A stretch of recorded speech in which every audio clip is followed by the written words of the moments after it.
legend of Boxelder. Hello, and welcome to the Saladcast on Sunday, the 5th of July, 2015. I'm your host, Dan Train. Joining me today, Zachary Burgess.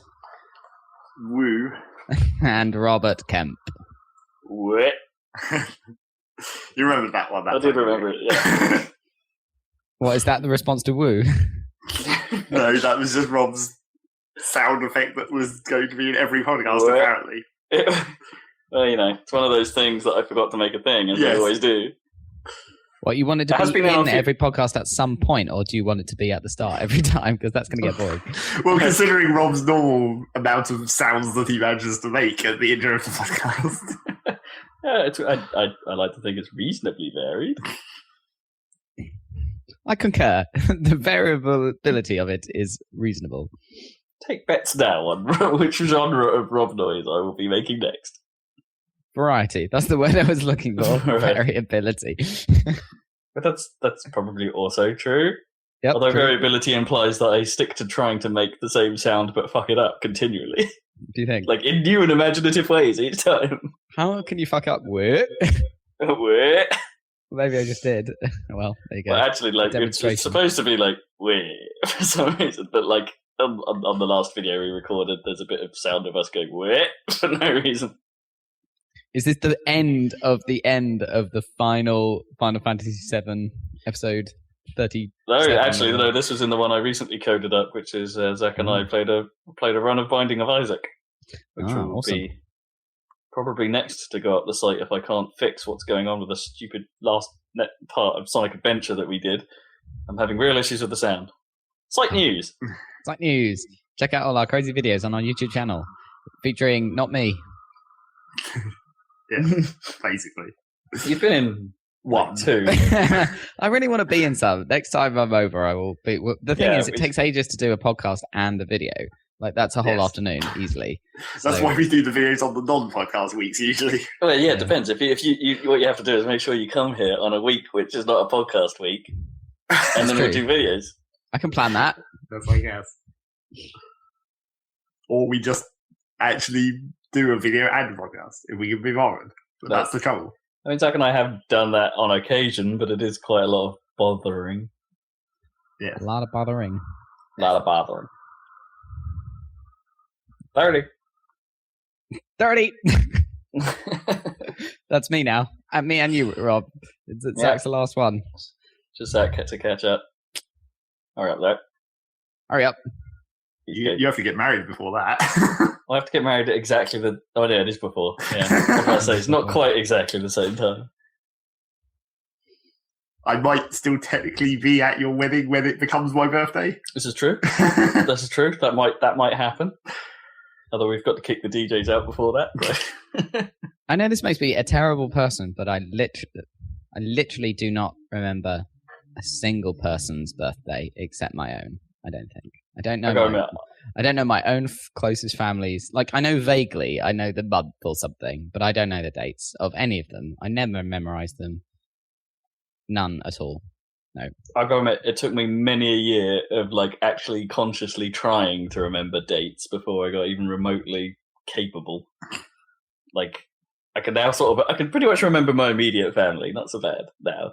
Yep. And you know, I've managed to get Naomi down. That's fine. No, that's good. That's I vital. I would have hell to pay. Yeah, exactly. But outside of that, I start to struggle. Zach is the only one I can remember past that because obviously his birthday was our Wi-Fi password for so long. So that is now is ingrained that in my how you- Oh, memory. yeah, that is technically true. I think you guys usually remember my birthday, but I don't remember yours exactly when I know vaguely the month, but I don't. When is it? Yeah, Zach? I'm getting there. What, your birthday? No, yours. No. It's the day before day after Rob's wedding. There you Oh, go. great. That helps. That would help you remember for this year. Yeah. there you go. Okay, that'll be good for 1 year. Yeah, that will help actually. That will genuinely help. Well, that would generally help if we have to organise crazy. I don't know if we end up having a 5-year anniversary party. Then you can remember. Well, the party will probably be on the day before Zach's birthday. Yes, if you decide to make sure you have wedding anniversaries every year, then that will solve that problem. You'll be able to remember my birthday by just remembering it being the day after your wedding anniversary. Exactly. Convenient. Is this why you chose this date? No. Actually, I'll probably remember it the other way round. Actually, like don't tell me that. But was the day before Zach's birthday? Yeah. Convenient. But then if that's how it works. It's whatever memory got in your head first. You then base the other memories from that. That's true.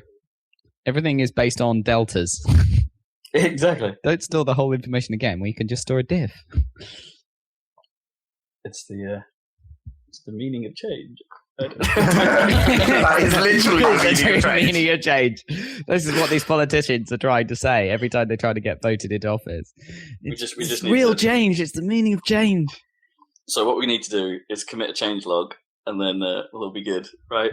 That's basically how what the government works. Is, right? The law is like a long commit history to a single document, right? Which which tells you how society should function in this particular nation.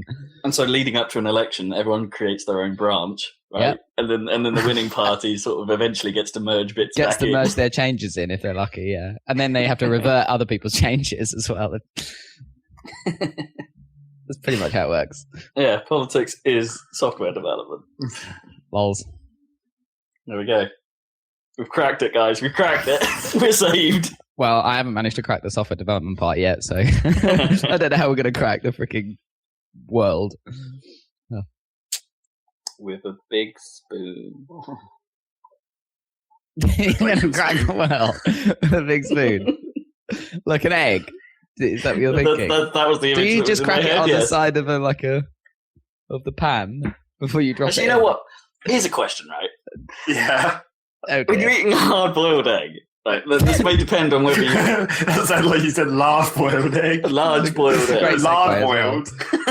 You boiled it in lard. Right, a lard-boiled egg. Okay. But yeah, a lard-boiled egg. You got one of those somehow, and you put it in an egg cup, right? And you're about to have I say not hard, sorry, soft-boiled egg. You're about to do the dippy eggs and soldiers thing. Yeah. Right. What's your plan of attack on the top of the egg? Are you a top masher, or you attempt to be a side slicer with your teaspoon? I think I'm a side slicer, or I go around. A knife. No, that's cheating. Because I gotta admit, I change. I sort of and I'm not convinced by either approach. I don't think there is a best way necessarily. It's like if you mash the top, then your subsequent side slice is possibly made slightly easier by the destruction of the area you're about to slice. But then you end up with more shards of shell to deal with. And you probably can't cave out the bit that you've cut off for that little extra bit of egg. Whereas if you go for the side slice, it's probably a little bit more difficult to actually, get it to cut properly. It's true. And you might end up with larger, more inconvenient shards, but they're larger. There's fewer of them to deal with. Decisions. Vote now. I am now Googling boiled egg etiquette, which came up as a auto suggest, by the way. Right. As I was typing it. I don't know.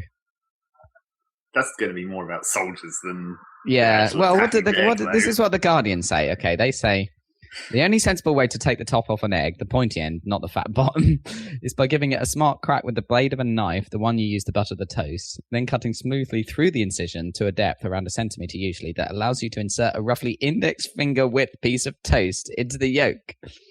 Using a teaspoon, the top should then be smoothly scooped out in one movement, placed on a corner of a piece of toast, sprinkled with salt, please no pepper, and eaten first. As a kind of bouche. I don't know. That's what they're saying. Oh, dear me. Crack the shell with a knife in a horizontal movement. It's all about knives. I was right all along. Yeah, exactly right. So basically what they're saying is don't let your guests crack their own eggs. Or whatever. Serve... Because presumably if you're serving it, your toast is already buttered, right? Not necessarily. You might have...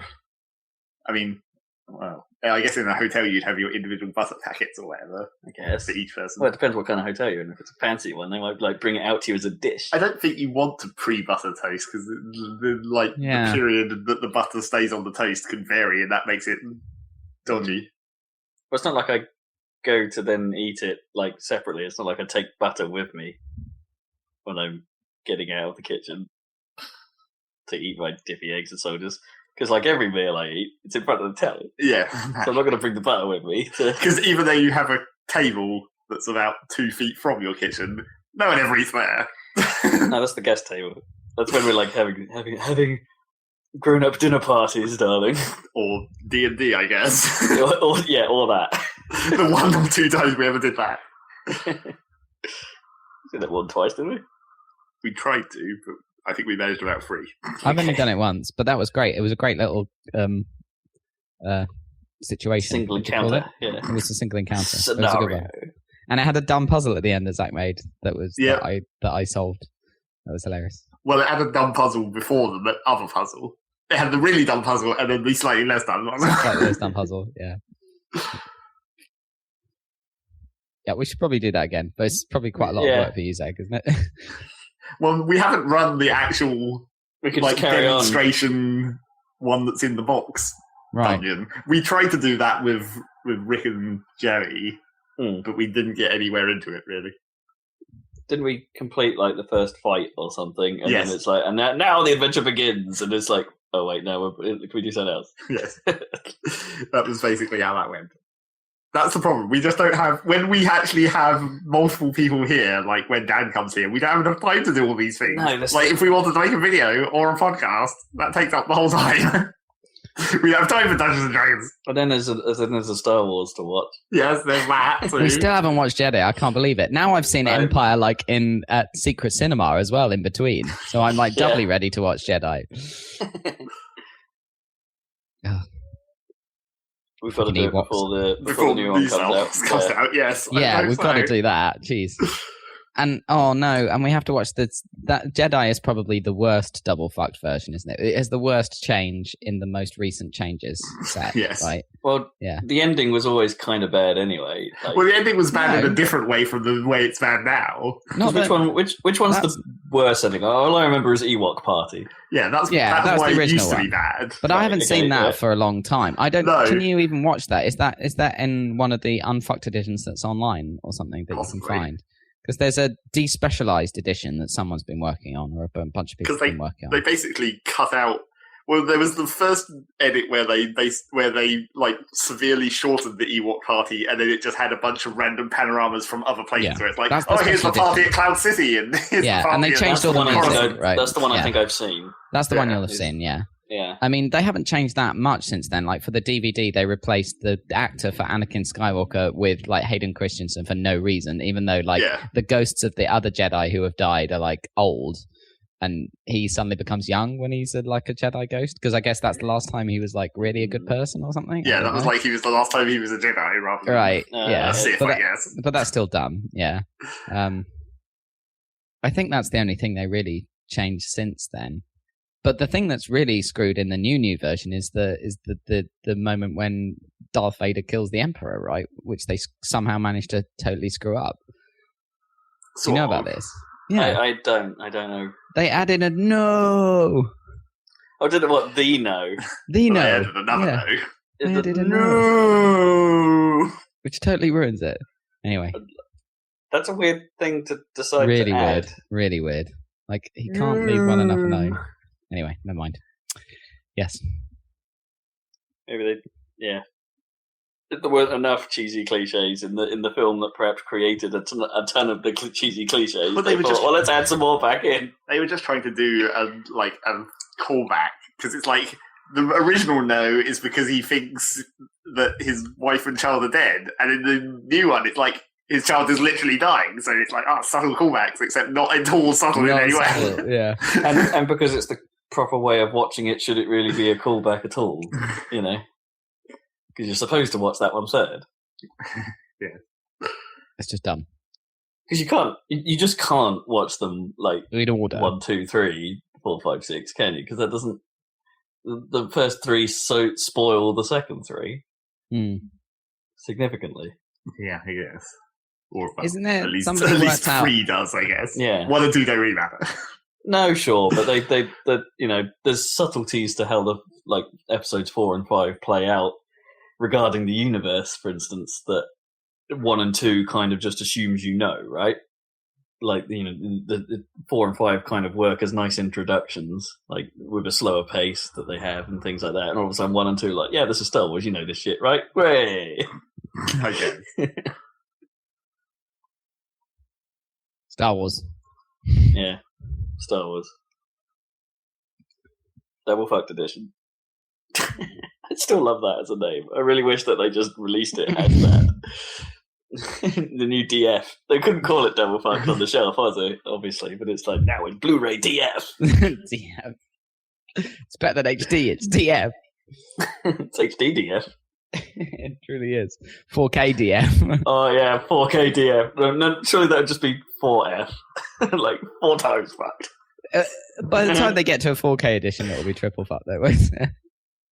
What's the point? If they tried to make a 4K upscale of Star Wars, like 4, 5, and 6, that's probably the limit at which. That's the limit. Like, yeah, it probably actually won't be improved, will it? Because even if they rescan the film, yeah, because I don't think it probably just isn't that great. Because I reckon they a lot of the film rescans they've done, I think they actually did store it at 4K or something like that. So chances are we'll get to see those, but. I'd imagine that in the majority of cases, it's just going to be, well, we're going to be able to see every last bit of detail of film grain. Pretty much. Mm-hmm. Delicious film grain. Films. That was the highlight of Glastonbury. Did you see Kanye? I did see Kanye West. Oh my God. That was fun. That seemed like the most ridiculous sort of... What the hell were people expecting? It's supposed to be ridiculous. It's Kanye West. Yeah, I mean, but like, no, you expect him to put on a show, not throw the toys out the pram. He didn't do that. He did put on a show. Come on. Throwing the toys out the pram was last year at Wireless, where he wore a chainmail mask and ranted at the audience for 20 minutes without playing a song. He didn't do that. Oh, sure. That's true. He came on and he had the spectacular light show thing, which I thought looked super cool, like in person or whatever, the lights. Although he was it just bloomed out on telly, so I didn't know if there was anything more to it. Right, did it? Okay. Because it looked really dramatic and it kept moving as well. It was like a huge bank of lights, and not only it would go up and down, and it also tilted or whatever. So like on his first song, it was really low down, and then it looked super cool. But then he immediately after the first song was like, okay, dudes, you got to raise this up because I'm going to jump on the next song and I'm going to break my fucking head open. Typical Kanye fashion. And so they're like, yeah, okay. They moved it up and moved it around and stuff. And that stuff was cool. And like, he fucked around as well. He was like, oh. But the thing is, you expect him to do something stupid, right? So, or to muck around the audience. So at one point, he's like, yo, let's reset. All the lights shut off. Everything goes dark for like 3 minutes or something. And then he reappears on like a cherry picker and goes over the crowd. Like that was on my side as well. So he kind of went over us and stuff. That was pretty cool. So it was all planned. All the fuckery was planned. You reckon? Yeah. Because I didn't see all of it, admittedly. So I didn't see the moments where people were all like, apparently it happened more than once, didn't it? Where he like reset it effectively, but like, let's do that again. I fucked it up or something. Well, he had to do it the first time. There was an idiot stage invader, like that idiot comedian Lee Nelson or whatever. So he managed to pull that. But that second time was like definitely on purpose. And then he did some weird shit. Like he at the end he sang, he played freaking Bohemian Rhapsody or whatever. And forgot the words. Yeah, whatever. and then he says something dumb, itself. Which I'm sure he must have planned. Those words aren't that common. No, they're not that complicated. Everyone knows Bohemian Rhapsody. Yeah. Are you 100% sure Americans. You can know exactly every single word, the correct word? Okay, admittedly, there may be a couple of bits where I don't actually know what the real word is, potentially. But, you know, but this was like the intro. Close enough. It wasn't like the actual, I see a little silhouette of a man. It wasn't that bit. I didn't get that far. It was just it was just Mama just killed a man. That stuff. Mama, ooh. Yeah, you can't get that too wrong. A bit of Kanye-oki is basically what we got. And then he said something which I'm sure he must have to think up the stupid things he's going to say like ahead of time so he can cause the maximum idiotic headlines. So he said like, let's break the internet Twitter time. Yeah. So he said like, I'm going to say this right now because in 20 years, 30 years, 40 years, I don't know if I'm going to be able to say it, but you're going to be able to say that you just saw the greatest living rock star. Oh, yeah. Yeah. I did hear about that. It's like, lol. He must have thought carefully about what to say that would piss people off the most. Yeah, at a predominantly band-based festival. Rock-based festival. But the thing is, he has a point because, like, who the hell... He was the biggest headliner by far. Like, well, the Who are freaking ancient, like 70 or whatever. And I don't think the Foo Fighters are an exciting band. They didn't even play, though, of course, because he broke his leg. Of course. But I'm saying there aren't any true rock stars anymore. So that he's kind of got a point. Despite the fact that he is who he is and he's this weird character that is a selfish twat or whatever. Yeah. I mean, he has kind of a point, and he is very talented. Like some of those songs are really good. He's a producer, really. I mean, he's a really good producer. I don't know if he's the best showman, but he put on a good show with the lighting and everything. Anyway, that wasn't the best thing I saw, definitely not. But it was an experience. It's kind of what I expected. So what was your? Well, I really enjoyed tip top of the pops. Well, I saw various things. Sure. I saw a lot of stuff. But I really liked Patti Smith because I'm a big fan of hers and stuff. And she was like 68 or whatever, and she was rocking hardcore. Well, she did all her like more kind of, I don't know, downbeat stuff first, and then she brought on the Dalai Lama onto the stage, and made him cut a birthday cake and everything, and he gave a little talk, and that was good. And then she went into her rocking like 1975 Horses album stuff, which is the amazing album, and she was like queen of punk before punk really existed, basically. And she kept apologizing for her voice, but it was a lot freaking better than Roger Daltrey's. It was really good. And she was running around and she got an electric guitar, and like she did the most rock thing I saw there in the whole thing. Is like she was playing it and she pulled off every single string individually, like ripped the strings off. Was playing just the bottom string and ripped that off, and she was running around, and then she fell over as she was getting back up onto the stage, and then she went up to the mic and said, "Yeah, I fell on my ass at Glastonbury because I'm a fucking animal." Anyway, so yeah, she is fucking cool. So that was really good. I really like that. But I saw this rapper from South London called Kate Tempest. I'd never heard of her before. It was on a smaller stage, and she was really, really good. Like she did like spoken word poetry and stuff, as well as like rap, and that was super cool because I didn't know what to expect with that. That's the thing you kind of want from Glastonbury, isn't it? You go and see lots of things that you know. Like I saw Hot Chip, and that was great. And Caribou, he did a recorder solo. Oh, I actually saw that. Yeah, that was pretty cool. Yeah. So I was at the front for that. That was fun. I was with some of my friends, and they were like, they knew because he's actually like a mathematician. He's got a doctorate from Imperial, I think. Right. His name's Dan Snaith, I think. So we were in the audience shouting, "Paging Dr. Snaith!" Anyway, that was pretty dumb. That is pretty dumb. I saw Young Fathers; they were cool. In fact, I saw. Generally, I think the rock was a bit rockers. Like it wasn't a rock show. No, yeah, it isn't. But there's no good rock. Like I saw the Cribs, and they were shit.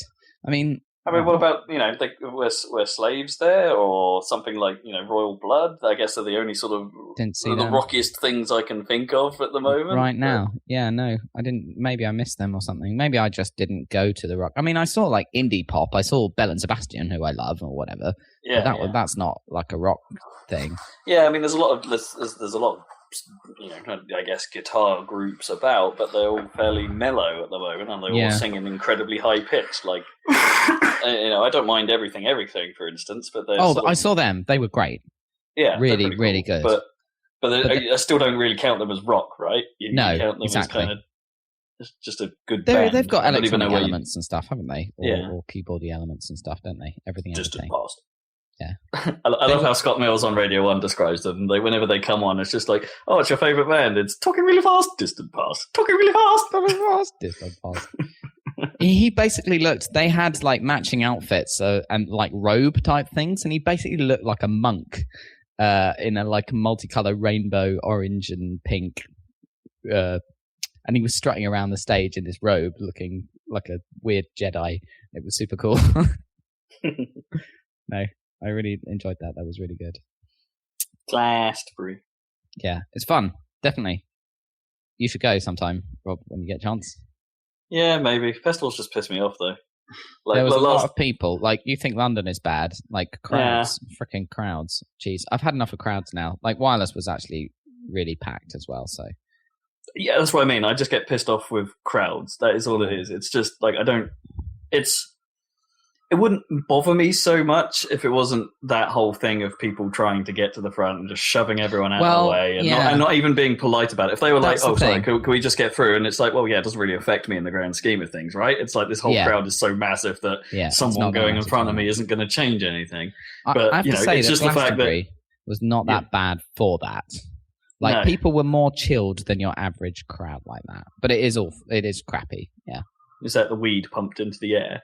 Yeah, I mean, you could smell it going everywhere. I did walk past a policeman talking to a guy smoking weed, and the guy said, "Do you want some?" And he was like, "Oh, no, thanks, I'm on duty." That's the sort of thing you only see at Glastonbury. That's amazing. Yeah. Dude, seriously, like, just take a break. This is the shit you should be on, right? And he's like, "Do you want a drag?" Yeah. Anyway. There's a lot of drugs. It is everywhere. Like, I don't know. I just look at people on drugs and it's like, you can tell because they have that like zombie look. Some of them when they're pushing through the crowd, you can tell they're off their face sometimes. But even when it was like one of my friends, they were on MDMA or whatever, and it's like, that doesn't look that fun, to be honest. I don't know. Nope. The thing with ecstasy is like you just feel terrible afterwards because like. Life isn't as good as it was then. Whatever, that's just really depressing. So your entire life then becomes a downer because you don't have pink unicorns and pyrovision. Well, it doesn't give you that. It's not like psycho. What's it called? That's a convenient segue, Ron. Have I finally brought it back to games? Yeah, I was like sitting this whole conversation being like, where can we fit a segue in here? Oh, there's nothing. Anyway. Glastonbury isn't about video games. I don't think there was any video game stuff there. There's no even sponsorship of anything. Like everything is like Oxfam or Greenpeace or whatever, which is pretty cool for such a giant thing. The only like sponsorship was EE, I think, because they were actually providing all the mobile reception in that valley. And you think you kind of need. Yeah, you'd think you'd get fuck all reception, but I had better reception than I did in London. I mean, it was amazing. Yeah, you're everywhere. That's what they do. And they had a thing they had a tent where you could like get a little power bar thing, and then you could swap out an empty one for a full one. Those USB charger things. That's so you don't have to wait to get your phone charged. Yeah, that's a pretty neat idea. Yeah. But I'd already bought one of those things, so I didn't actually need. My phone didn't run out of battery. I'll tell you what was shit about it, though. Like, the shittest of the shit. And this is a common running theme now, is that the BBC doesn't know what the fuck it's doing. Like, its coverage was unbelievably bad. How so? Just like, well, they have an obsession, and it's been getting worse over the last many a year, with presenters. It's like they think that people tune into these things to see because what was it? It was a combination of Lauren Laverne, who I normally like, Joe Wiley, who I hate. And, it's not just. I thought it was me. I didn't realize it was you. Oh no, I really don't like Joe Wiley. I could never stand Joe Wiley. I have a whole thing against Joe Wiley. The thing is when I think you told me about it, I was in the phase where she's all right, and then actually I'd like paid a bit more attention to her and realized exactly what she's doing, and she's a bit. The brown nosing. It's so brown. I cannot stand It's the brownest of noses. Yeah, she has the brownest nose ever. And I can't remember his name. Is it Mark something or other? Radio 6? Yeah, I know the one you mean. Yeah, I'll remember it in a sec. I saw him or whatever watching something. Anyway. But they would basically show one song and then cut back to these guys yammering about how great the atmosphere was for like 3 or 4 minutes, and then cut back to one song. So it's actually only 50% coverage of what's going on, and it's like, this is awful. That's really bad, because the weird thing is that the coverage is actually amazing, because I got back from Glastonbury and you go on the iPlayer and there's a button that says full sets, and you can just watch basically every performance from start to finish, like everything is covered. The thing. When it's not on main TV, because the BBC is great. It's like I've been trying to watch a bit of Wimbledon, right? And the show in the evenings, which apparently has been getting a lot of stick for being like the crappiest thing they've ever done regarding like sports, like roundup shows, like Wimbledon Today, whatever it's called, is exactly the same problem. It's like, let's see a cheesily produced VT rounding up some things, and now let's cut to Claire Balding and Tim Henman and another random guest, have a chat about it for another 10 minutes. Now let's see another VT. And it's just like, this is not what I want. I want to see the highlights of games. I want to see the tennis. I want to see like a Match of the Day 2 style thing. And I did say to like that, like actually they could learn a lot from Match of the Day 2 or Match of the Day 1 even, because they do. I don't know why I always default to 2, because they actually do a really good job of rounding out everything that happened. Well, actually, Match of the Day 2 is arguably the worst one, because they do manage to slip in a little bit of random bullshit that isn't just the actual highlights of the football. Sure, but they do actually show the football, like rather than the close-up shots of tennis players like grunting. It's true, and it's just, but then you actually watch like the games live, and it's brilliant. You know, the actual live coverage is fantastic. Like when they're showing what they're supposed to be showing, it's the best. Maybe they deserve to lose their freaking Olympic broadcast rights or whatever. Well, the thing is, they did the Olympics very, very well. Yeah, they did. But this trend is not good. They're still moving presenter-wise. I mean, yeah, it was noticeable in 2012. It was noticeable last year during the Commonwealth that they had moved more presenter-y. There were, it's when there's events going on behind the guys just casually yammering about bullshit that it's like, no, just show me that, please. There's something happening behind you. So when did that change? Like, why do they think this is a good idea? What, like, research have they done that says this is what people want to see? Well, I don't get it. Research, I just can't fathom where it comes from.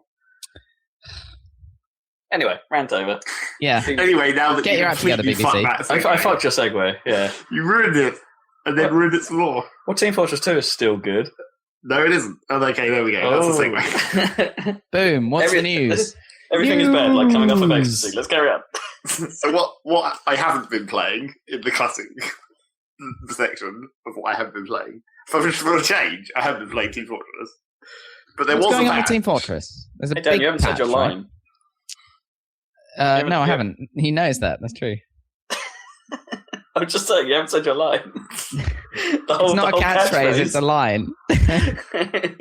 Okay. Do you want to say it? Go on. It's a podcast about video games. There you go. I feel very weird.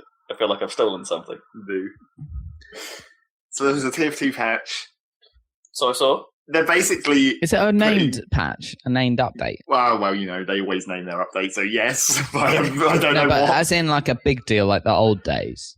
I'd call it a semi-big deal. There's one new Valve map. Ooh. And 3 community maps. Still, that's new maps in the official rotation. That's something. Yes. But the main thing about it is that they're basically trying to put CSGO into Team Fortress. Right. How? So... what they're doing is they're making it's a weird, Is it weapon skins? Well, yeah, it's weapon skins at the end. The end result is weapon skins. Right.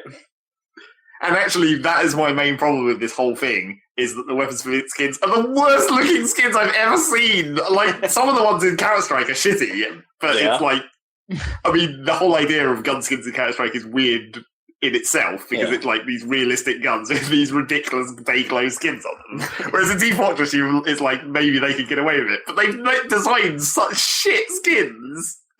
They're all horrible looking, and they have, in Counter-Strike, they have Battle Scarred or whatever grades of skin. Oh yeah. And the fucked up versions of the skins look even worse because they look bad to start with, but then when they're all worn down, they look even shittier. So yeah, that's my main problem with the patch. The skins look terrible. But everyone else's problem with it is apart from it being Counter-Strike, is that presumably they're all paid for items as well, and it's like that. Well, no, not exactly, because what this is it's a 3-month thing where basically you pay to enter into a 3-month process. And then you basically you get tasks related to classes where it's as a pyro you kill people with fire or whatever, and then you level up and then you get crate drops presumably. Yeah. And then you buy the keys to unlock them, and then you maybe get the dumb weapon skins. So for the well, it's a sort of early access scheme before they open up to everyone, or could become random drops to everyone. Is that what it is? Like, I don't know. They so might keep it locked up into that thing. Yeah, because I've never but fully understood. I know it's like what's going to happen after these 3 months when they. Yeah. Is it going to reset or something? Well, I've never fully understood how it works in Counter-Strike because like I think the most recent one was like Operation Bloodstone or something they called it, and it's like you have to buy this coin or something that triggers it basically. Yeah, that triggers it and starts tracking stats to do with new things, and it gives you new. You can go do new things as a result of it, and it's just like I'm not 100% sure I get the point. No, and it's other than for people with crazy money to get another number go up somewhere, and who wants fancy skins. Or really bad looking skins. That's really like if you're paying for this thing and all it's giving you is the ability to get crates, which you can then pay for to get skins. Pay more money. That's super terrible, right? That is. Yeah, so it's bad. Also, the actual problem with this patch was they basically. Well, okay, there's two things. Firstly, it's an actual patch as well, so it has like balance changes. Okay. And it's a long list, and I looked through them, and I was like, okay, some of those seem like they might actually be kind of good. Like I can try to remember some of the specific ones, but they've changed how the Dead Ringer works again, right? And they've made it so like engineers can't repair buildings as quickly, so maybe sentries won't be as ridiculously invulnerable when there's a bunch of engineers hitting them and stuff. Right, interesting. And various other balance changes like that. But then the actual problem with this patch is they just made the game crash a lot. Oh. So it was like, yep, good job. Well, okay. It's been a while since they've had a bad update that actually like screws the game up like stability wise. Yeah. And there was a patch note this morning that said like we've made it so Mac users can only select medium texture quality until we work out what the fuck we've done that makes it not work. But is it a Mac only problem? No, it's getting PC crashes as well. So yeah, they basically fucked it up. Weird. So I'll wait a couple of weeks before I even play Team Fortress again, probably, I guess. Yeah. So what's the deal with the weapon pickups? Now you can pick up other I almost forgot that. I read one note that sounded very strange about pickups and the fact that the ammo that's left in the gun is what you gain when you pick it up? No, they've basically made a weird double change to weapon drops now, where when you die, you automatically spawn a medium ammo pack where you died. So that's how you get ammo. The same way as used to be picking up the weapon or whatever. Yeah, sort of. Okay. But now the actual dropped weapon, like in Counter-Strike, you can choose to pick up the gun, and then you get whatever's ammo is in that, as well as the gun. So if you're presumably within your class. Well, yeah, obviously. So, if you're a sniper and you see someone's bow lying around, you can switch to it, yeah. How do you actually what button do you press to pick it up? No. We press the use key that's never been used for anything else in Team Fortress ever. Oh, I see. E, presumably. Yeah, I don't know how I feel about that. Well, the main thing that worried me about it... It's probably okay. A very subtle thing that's probably not actually going to be as bad as it seems, but, because it doesn't just retain ammo, it also retains, Ubercharge on mediguns. So you could, kill a medic with a full Uber and then have your medic take it. Okay, that would be kind of weird. That is dumb. That is very strange. They can't keep that. That seems dumb. Because... Well, it doesn't even make a great deal of sense given how that character is actually physically built. Because of the backpack. Yeah, you're charging the backpack, and the backpack doesn't drop. No. Yeah, that I don't like. And also in there, Counter-Strike S-ness, there's now you can push a button. I think it's the same button as the pickup gun. You can push the button to do the old look at your gun animation, just like in Counter-Strike. Yeah, it was F to inspect. So you can see your utterly ugly skin. Yep, your horrible, horrible skin. Yeah. Although I think they may have also made it so I don't know if it's all of them or whether it's just the new ones, but the stat tracking guns, the kill counts or whatever, they're actually modelled on the gun now. In Counter-Strike. Yeah, CS has done that for a while.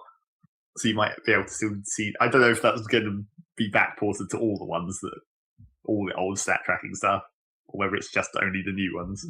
You would hope it would be. Yeah. Apparently that also doesn't work. that may also be broken. So that's Team Fortress. Well, Team Fortress trying to stay relevant, I suppose. But I mean, I guess it works for them in Counter-Strike, so I can kind of see why they would try this here. Yes, but we already had cosmetic things in Team Fortress. Yeah. We had hats. That's all we wanted. Hats. Yeah. Because that already fucked up the entire aesthetic of the game, but now you get these incredibly ugly skins to fuck it up some more. Well, the aesthetic is totally screwed. There's no way to get that back to the niceness. You know what? I never thought that it mucked up quite so bad. I sort of agree with you that it has got worse, but I don't think it's never been end of the world bad. Well, I mean, it's like if you watch the like the original developer commentary and stuff, they go out of the way to explain. I mean, it really highlights how good the original design of the characters are, to the point where you only need to see their silhouette to recognize what class they are and stuff. Yeah. And all of that. I suppose you could argue that the hat screwed that. Yeah. And the thing is, it's fine because the game is just a different game now. But there's like screwing up the aesthetic, and then there's just ugliness. Yeah. Those new skins are done. I guess the only thing I really have a problem with is the strange stuff. You want the crazy particle effect hats? Those are a bit extreme in some cases. Yeah, I'm not sure that I think is the most out of place thing. It makes sense at Halloween, maybe, but not all the goddamn time. Yeah, possibly. So speaking of patches, I guess, to segue on from that, this is something else that I also didn't really play, but there was the Guild Wars 2 patch to fix Lion's Arch, as in make it look nice, not a patch to fix problems. Right, yeah. They made it less busted, as in the town. Yeah, in the world. Like story and stuff. Yes. I only went in there very briefly to have a look and see what it looked like. It looks really kind of weird because it's like, it sort of makes sense from the context of the story, but it's like super sparse. It just feels really empty. But I mean, half the population probably died, so I guess that makes sense. Yeah. Have they spread it out like over the map? Like it suggests look like they might, or I wouldn't have said it's really any better than it was before. My main problem is the guild bank is still miles away from all the other stuff. Yeah. Only it's in a different part of the place now. Because they were probably just trying to stop people from crowding in that bank room or whatever that they used to have. Probably. I mean, it seemed like all those changes they did to Lion's Arch were just like, go to your original home cities, stop fucking everyone piling in Lion's Arch, God damn it. But that's the whole reason everyone goes to Lion's Arch, because everyone's there. Because it's in the middle, and you can portal to every city. That's the whole point. It was super convenient. Yep. I mean, it's okay. I think it's okay. They've I don't know. It looks sort of too clean. They've gone from like their weird boat constructions where it was all wood, and now it's all like smooth.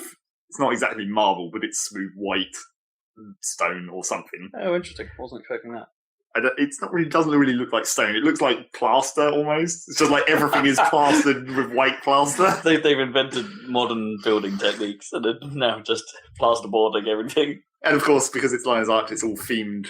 Now that everything isn't made out of boats, everything is just more nautical themed. It's like the bank has a giant octopus on top of it, and like the dockyards is like a giant lobster. Okay. Lobster monster. Yes, a lobster monster. And then the other thing that came with that patch is actual balance changes to Guild Wars 2, and they've yet again redone how you get your traits. So next time you log in, prepare to respec your character yet again. Oh, great. Except not quite. They tried to like retain your character design more or less. It's like a couple of my traits were wrong, but most of them were the same. Okay. Oh, what? So it sort of automatically drops there, but gives you the option to muck around with it. Yeah, that's what you're saying. Okay. Because obviously, since the earlier patches, there hasn't been any. Since you can respec on the fly now and all that, you don't need to worry about it. You can just go in that menu and click the various things. But they also changed how you get skill points as well, because they're not skill points any longer. No. It's because they're linking into the new traits that are going to come with the expansion. Yeah. So they rebalanced the system where. Because you used to get skill points, and you could get more skill points than you could actually need, and then they were using the Mystic Forge to buy materials for the specific Mystic Forge stuff. Okay, yeah. So they've separated that out now, so now there's a currency for the Mystic Forge, and that drops off enemies when you're at level 80. Okay. And then skill points have now been rebranded into like hero something. I can't remember, hero challenges or something. So they're still on the map in like the normal skill point way, and you get those, and then they only unlock your trait trees. Although the weird thing about what do you do with the excess now? I think you just keep them for the expansion at this point. Okay. So does that mean anyone that's spent their skill points will get them back? Like it will know how many of them you've hit up on the map? Well, you see, that was the thing that made me kind of confused about it, because when I logged in with my main character, I'd unlocked all the skills and I had 1 million extra skill points, because obviously I'd been grinding that forever. So I went in and it like, even though I had unlocked all the skills before, it hadn't unlocked them all now. It like some of the branches had relocked on the trait lines and the skills. Strange. It's because I think they've tried to slightly rebalance the unlock method. Like skills come in, because you know how skills used to be grouped into types that sometimes it mattered, where it's like rangers have traps, and then you can have buffs that affect only traps. Yeah. And like lots of like engineers have alchemy potions or whatever, and then you have the traits that affect alchemy potions. They basically tried to do that for all skills now, so everything has like a group, and then that's how you unlock the skills. You go up like the tree of the group.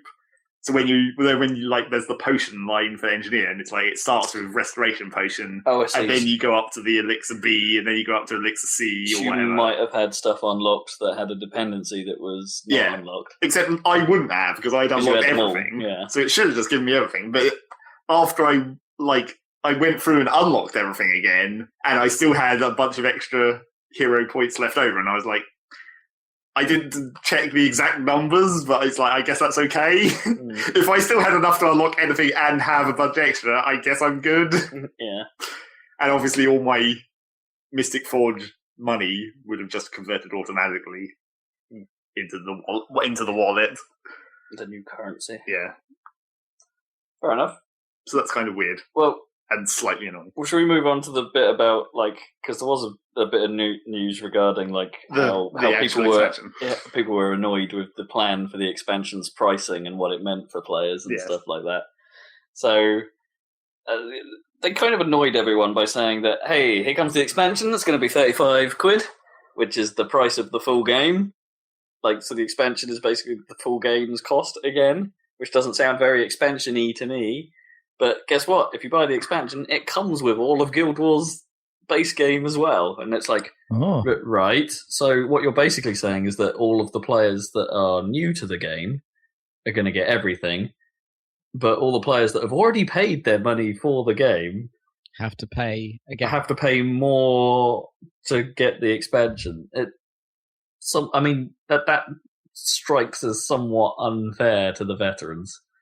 So they then basically come out and like, okay, let's clarify all of this. So the expansion is still going to be £35. It's still going to be, full price thing. Includes all of Guild Wars 2, but players who have recently, as in at some point in 2015, bought the original game, and like before this was coming or this was announced or anything like that, can get a refund for the original game and just purchase the expansion. The only reason they did that, though, is because the original text on the purchase page for the expansion didn't say that it came with the base game. So everyone they put deals up to buy like discounts on the original game. Yeah. So a bunch of people went and bought that, and then were like, "Wait, I just bought that. I didn't need to because I'm going to get it anyway." Yeah. So they've said you can get a refund, but that's only for players that bought it through ArenaNet directly. There's not really very many places you can buy it otherwise. Well, because my copy was a physical disc. Yes, that's the one way. Yeah. I mean, maybe you could still ask them for a refund with a physical disc because you could still get the code. If it came from ArenaNet, you can, but otherwise, they are just going to offer you an extra character slot, which I think is a bit of a you're getting an extra character slot now anyway. No, but I mean an additional character slot on top of that. But a character slot doesn't sound like a great deal. Because originally the text on the expansion page said you weren't going to get a character slot in the basic version of the expansion, but apparently you do. So. Yeah, but that's the one thing that was worrying me about it. That's the other change. Like what they describe as veterans, as in any player who registered before February 2015 will get a character slot with the expansion regardless, when previously this was only a bonus for the deluxe expansion. Because that was dumb. Because who buyers of the deluxe expansion will now get 2 slots instead of 1. Yeah, you're right. It was a stupid decision to not have that part of it. I still think it's fucked up. I still think this is a bad strategy. It's like, yes, they still have to make money to make the game carry on. I get that, because they're not charging a subscription fee. It must be expensive for them to manage, right? So they're looking for an influx of cash through the expansion. But they're going to have to do something different. This doesn't feel right. It's like, this doesn't feel like... I don't feel like I'm getting a good deal out of this. I don't know. Well, I don't remember how much the original Guild Wars expansions actually cost, because I think they might have been full price as well. I thought they launched at like 20 quid. Something like that. Because they were pretty much at least as big as the original game. Well, slightly smaller, I'd say. Yeah, I don't think they were full price. But I haven't seen enough of what's going to be in this expansion to know whether this is actually going to be worth the money or not. I know all the guild stuff, because that was what they covered. Well, yeah, but no, who cares about that? It's just like, here's a fancy place where you can talk to each other, I guess. Pretty much. And maybe like organise some guild arena fights or something. Despite all of that, I have had that slight urge to be like, maybe I should play a bit more of this. Well, I think you should. Yeah. Because I could probably go with plays and all of that as well. But then I get the urge of, no, I should probably play some of these like newer games, these things I haven't played before, you know? It's been ages since we played Guild Wars. It has been a while. Yeah. Guild Wars. I can't help but think they're slightly screwing this up. Maybe. That's my opinion. It may not be the opinions of others. Happy Sellers has no responsibility to maintain a level of balance. We certainly do not. Splatoon! We'll talk more about this later. Okay. But the news is that it's doing pretty well for Nintendo. Wow. Yeah. Spectacular news. They've sold over 1 million, which isn't That's pretty good considering the console itself is a flop. Yeah. The small install. And apparently it has been driving more Wii U sales. Like there's been a spike in. Yeah, I imagine. So it's doing pretty good for Ninty. Well done. What's this? Speaking of dumb New Nintendo, ranked battle mode tower control will be added. Yep, I'll talk about all that later. But yeah, cool. that got added recently. Speaking of dumb Nintendo things, I saw that they had one of their investor phone call meeting, whatever. Yeah. They do. There's a bunch of stuff about that. Didn't really pay too much attention to it, but it was just like they were talking about, yes, we fucked up, and here's what we're going to do about it, I guess. Well, the Wii U was a mistake, effectively. No, not that it was a mistake. They were just saying why they thought it failed for like market reasons, basically. Okay. They were just saying they fucked up. But the thing that I thought was funny about it was like one of the phrases they kept using, especially talking about like the NX and stuff, was they were like, we're going to do Nintendo-like solutions. It's like, what the fuck does that even mean? That was just a translation thing, though, wasn't it? Well, Nintendo-like solution to me is to do something crazy that is not quite what anyone wants. Yeah, exactly. We're going to keep doing this thing that we've done all this time. We're going to do whatever the bloody hell we want and fuck the rest of the world, is what that says to me. Well, they were trying to say that, like, we recognise why we think these things didn't go very well, and we're going to try and do it differently next time to address these problems, but we're going to do it in our own way and not by trying to copy our competitors, but we recognise why there's problems this time around. There has been. And sure. Too. I mean, you're right. That is Nintendo's way. But that does still shout to me like, la, la, la, la, fingers in our ears, la, la, la. And most of the time, yeah, it does actually work out okay for them. Well, I mean, there's always been ups and downs. Like, the GameCube didn't sell very well. And, they've had failures before the Wii and stuff. Yeah, but I mean, if you're not talking like straight console sales and all of that stuff, like even just concepts on those consoles, it's like you could argue that the Wii was a prime example of them not listening to the world of online capability. For instance, like the Wii was so lacking in what it could do in the online space compared to the 360 and PS3 that were, just forging ahead. Who wants friend codes and all that rubbish? They just didn't listen. They didn't adjust, and they didn't do anything. And even the Wii U still suffers from some of those some of those problems. Such a shame. I don't know. Because, like, thinking about it now, it's like, I'm sure the Wii U already has more classic games. And, like, if you look at Splatoon, could be... Oh, I know the word classic is a bit strong, but I mean, what's a classic Wii game? Other than, like, Twilight Princess, which is like a GameCube game. I don't know. I mean, obviously Wii Sports, but come on. Mario Galaxy, I guess. Yeah, Mario Galaxy. That'd be it. Because I was about to say New Super Mario Bros., but they kind of already did that on the DS, wasn't it? That got there first. Yeah. So that's a really tough question, actually, isn't it? Like, what are the classic Wii games? Like, Mario Galaxy would be way better on Wii U as well. Well, yeah. Oh, well, even if it's just, exactly the same but in HD, that's all it needs. That would be good. I'm actually looking behind me to see what they were. Sonic Colors, let's go with that. Yes, obviously. I mean, I guess for Zach and I, that was the best version of Smash Bros. Wow. Like, that version of Smash Bros. Was pretty good. It was better than Melee. I don't know if it was. Well, it wasn't better. I liked it more. I think it was crazier. Well, yeah, it was crazier. and it had that story mode and stuff. I think it's my favourite thus far. I don't think I liked the story mode in Brawl that much. It just gave something to do in single player, right? Because the new one doesn't really give you that. Well, yeah, the new one doesn't, but Melee did. Oh, I suppose Melee had the adventure mode, which was still kind of interesting. I think the adventure mode was probably better than Brawl's story. Yeah. And also Brawl's story was unnecessarily dumb. Mainly just for the whole game is unnecessarily dumb. Adding a layer of unnecessarily dumb to an unnecessarily dumb video game is all right by me. Well, clearly the only thing that was really unnecessarily dumb was have Snake and Sonic turn up at the last possible second for no apparent reason. Like, hello! Hi guys. I'm in a box. Yep. Yeah. So by that logic, what does the Wii U have that you would consider classic? It's like I guess because I'm not sure 3D World really counts. Well, I think actually Mario Kart 8 or whatever is one of the best Mario Karts for a very long time. Yeah, you're probably right. That's a pretty good counts. Game. Yeah, and I think Splatoon is getting there in terms of... Well, it's very rare that a new IP goes bad for Ninty. Yeah, but they don't do a new IP very often. So, it's true. I don't know. Bayonetta 2? Sure, well... It's a hell of a game. It's a hell of a game. They didn't have that on the Wii, so... Lego City. No. Definitely not. It's a pretty great game.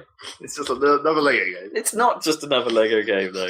And I will talk about that later. No, really. There is stuff to say there. Drive Club. you remember that, right? Sure. The headline I saw about that was like, let's never talk about Drive Club ever again. Yeah, pretty much. Because the only thing that is notable here is that the PlayStation Plus version of Drive Club that they promised for so very, very long is actually a thing. It finally happened. They came good on it. But, of course, at this point, nobody cares. No. And it's not even that it's out for everyone either. They're having to do a staggered launch of it so they don't screw up the servers in the same way that it did when the game came out. So, there you go. Well done for coming full circle on that thing, but nobody cares. You'd already fluffed your lines. No one cares. Yep. In other games not working news, Batman Arkham Knight came out and is apparently pretty great, unless you bought it on PC, where apparently it didn't work. Yep. Like at all. And apparently, they knew it wasn't going to work before they released it for months. Yeah. Because all the marketing was being provided by, like, Sony and stuff, so all the QA effort went into, like, literally all of it went into the console versions. And it was, like, obviously it was not obviously, but it was, a third party doing the PC, like, porting or whatever. Mm. And, which worries me slightly. Which worries. But the thing is, the previous versions have been pretty good PC games. Oh, yeah. The previous ones in the series. Maybe not Arkham Origins or whatever, but freaking Arkham Asylum. It's Unreal Engine 3, for God's sake. It should work. Anyway. But yeah, it's fucked.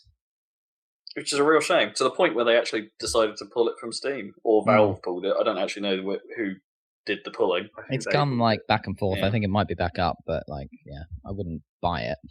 But see, the thing is, this is the second time Warner Brothers have fucked up a PC game this year, because they did it with Mortal Kombat. When MKX launched, the PC version was unusable for a while. Because of the way that it staggered content download. Like, you download the base, which had pretty much nothing in it, and then you'd have to try and download the extra bits to make the whole thing work, and that didn't work. So you were basically stuck with a menu you couldn't use, or if you tried to click anything, it would crash. So, Warner Brothers, having a bad year on PC. I suppose it's their turn, right? Everyone else has had a bad year on PC at some point. I guess so. Well, actually, no, Ubisoft just had a bad year on everything last year, but... So, Warner Brothers, this is your bad year. Boo to you. I still think, I mean, it's getting all these good reviews, but I still think, that everyone was, well, maybe it wasn't everyone, but a lot of people seemed concerned, especially like Giant Bomb and Jeff Gerstmann, about the amount of like Batmobile shit that's in this one or whatever. Yeah. And from the video footage I've seen of it, like, there does seem to be a lot of that stuff, and I don't really think it looks that great. Well, I don't know. I think it... Or that much fun. Okay, yeah, that's the bit I'm not sure about. It looks great. Yeah, sure. As in, visually, those scenes look fantastic. But at the same time, yeah, I'm not sure whether I will enjoy it gameplay-wise. And ultimately, I don't know if that's what I want from a Batman game. Exactly. I don't think City was what I wanted from a Batman game. Like Arkham Asylum was like almost a perfect game.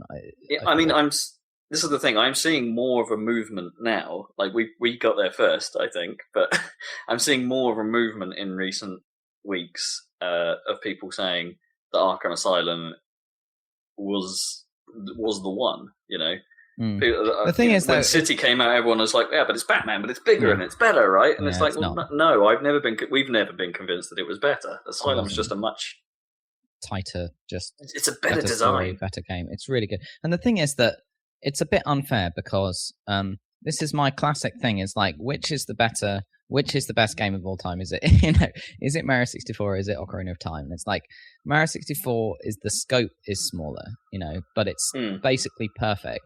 Apparently, Miyamoto spent like months, like 6 months, just working on the Mario's movement alone before he let people build the levels.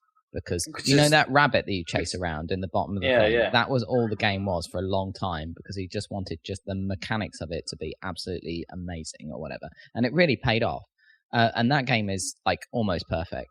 But then obviously Ocarina is much bigger scope. There's a huge world and everything. And the thing that makes Ocarina, I think, amazing is that it still has like that level of polish to it. I know this is going back 10 years or however long it is, like things have superseded these games, but if you look at those two now. Yeah, exactly. But this is what's so impressive about it, is that it's like the scope was so much bigger, and yet it didn't lose like a sort of, it isn't as perfect as Mario 64, but you could argue that Ocarina is like mechanically actually scope is not as big as what you would consider like, I don't know, The Witcher's mechanical scope, something like that. It's still mechanically, Zelda is still focused, and mechanically that's why it still shines.